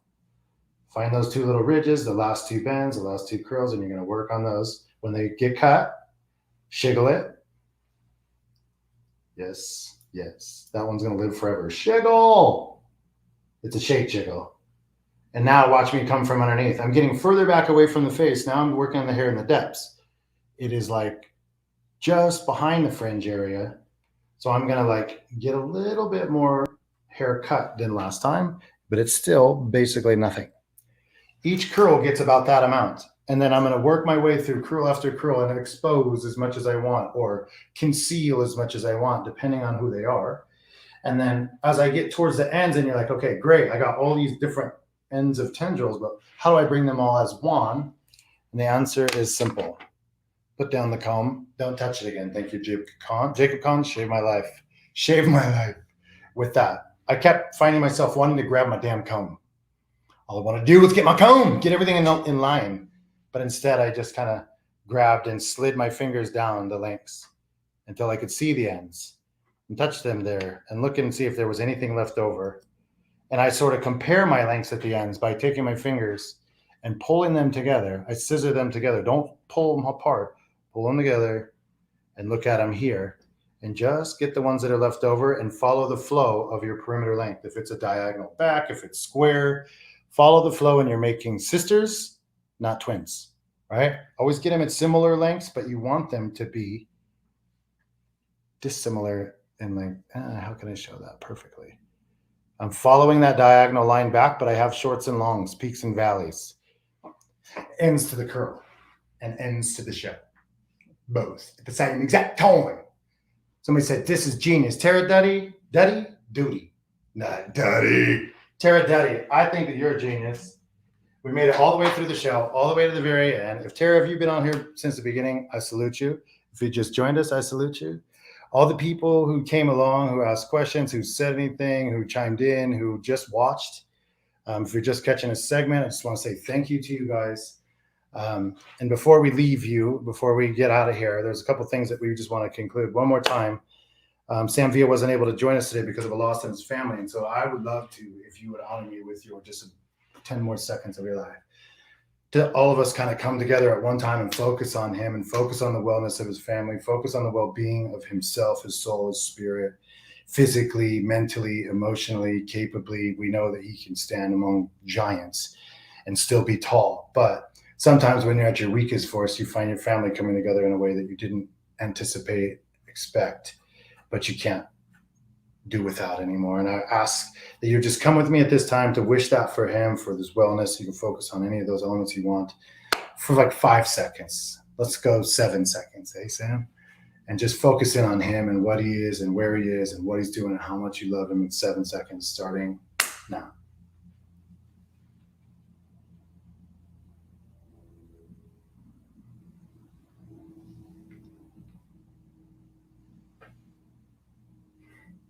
That feels right. And that feels good. And before we're leaving here, we're going to say to Tiffany, I see you sending love to Sam as always. Again, anybody that got to jump on and see anybody today, go give them love in their social medias or whatever you can find them on. You got Teresa Romero was here today. Anna Peters was here today. Ellen Devine was here today. Roger Molina, myself was here today. On the back end, there's some team that's been taking this to the next level for you guys for a long time. Katie, Dana, Kurt, Tom, Marisa, the team, everybody at Sam Villa that doesn't always get the limelight or you don't get to see them in the show. Those are the people that make sure that the show must go on and that we can all thrive on in the wake of things like that. It's fantastic. Candace is the perfect way to let this, and it's melting my heart like her last name. I just started cosmetology school and found your page. Thank you so much for your information and being able to share the knowledge with this generation, the new generation, she said. I can't wait to see my progress from watching all of your videos. I mean, honestly and truly, I could let that be the last light that you guys see. But understanding very much that we're coming into a time where the person next to you, the person next to them, the person next to them is going to need you. They're going to need you to encourage them. She said it herself. It's going to take just a second. I'm going to need somebody to come in, shine a little second on me and give me some love. Like it's going to come into your existence every day. There's somebody that's down, somebody that's blue, somebody that's hurting. And if you can just take a second, pick them up and shine a light on it, then they might feel better and take that chance, thrive on this thing as we move into the future. And as we talk about some of these things that are coming along, the affiliate program, so you guys can get connected with us and make 20% off the sales that you make on behalf of Sam. If you make that work for your business, we make it work for your business. If you can somehow get people involved in buying these tools and these scissors, even whatever it is that they want, and you refer it, use the codes and get yourself locked into it, go look at samvilla.com and click on that red button. That'll also take you into the education. Right? If the affiliate program is what you're looking at for, you search affiliate, you'll find it. But look at the education packet that we have coming at you as well. This is to get us into your salons. This is to get our team, the ArTeam members, Sam Villa himself, if we can find the man, I think he's busy till 2029. But if we can get people into your salon and make the connection with you, Sam Villa's team, his core team that he's put together, we've all got to work on these collections. We've all got to see them come to life. We went down to Austin to shoot them in different groups and variants, but the team has experienced the journey together in any way, shape, or form. We all know the looks. We've seen the looks. A lot of them, we lived through them and shot them. Some of these are collections that Sam built. Some of these are ones that personally I did. And none of that really matters. The beauty and the art of a team is that you can all stand together and say, this is our work. And these are just ideas of what a collection looks like. A menu to you and your salon service is imperative because you know how to charge and what they're looking for, especially. And so if you can go to this and say, this is what my salon needs, it needs elegant long hair dressing. Great. Who's the best artist for it? Find them and match them with you. Then you say, I want to add a little detail. Maybe I want to shift that thing on the end. Instead of doing this, can we do a little of that? Absolutely. The best way to make something work is to do what works. And if your team needs X, Y, and Z and someone comes in with A, B, and C, you felt that experience before. It's not good. We understand what you need before we get there through conversation, communication, emails. It'll happen at education@samvilla.com. Get it started. And you can find a way into that existence. Now, it may take a little work. It may take us coming together and finding the right thing, but everything that's good does. You got to plan, right, to have something not fail. And always, if you fail to plan about it, well, ain't gonna. So that's another little side lesson, that we can take these things that we've been given and put them into our life. Or we could take these things that we've been given and take them away from our life. And that's your choice at this point on. And this education is over. Whatever we're going to say, whatever we're going to teach, whatever we're going to do this week at this event is over. We will, though, however, be coming to you for something soon, starting, I think, tomorrow, right? Monday, 7/11. They're coming at you with all kinds of styling stuff. We got Cara Lee, I would say it in Spanish, even though I don't speak it as well as I should. She's coming to you on the 11th. So 7/11, and don't forget to go get your free Slurpee. And then on 7/12, you got Body Awareness Behind the Chair. Trying to say that just right, with Sam Villa. So the man's going to be coming back into our graces, back into our presence. We're very excited to have him. Personal testimony back this week. So if you missed him today, catch him then. Andrew's coming up on the 13th, and he's going to give you the perfect day. So it sounds like we're in for the perfect week. Andrew's always a joy. Come and see him. And then Jess is doing this program with Sam and Skills Up. If you've heard of it, if you're a student, it's going to get you on track, get you on point, get you locked in. If you have students, teach students, work around students, it'll help you connect and, combine with them in a way.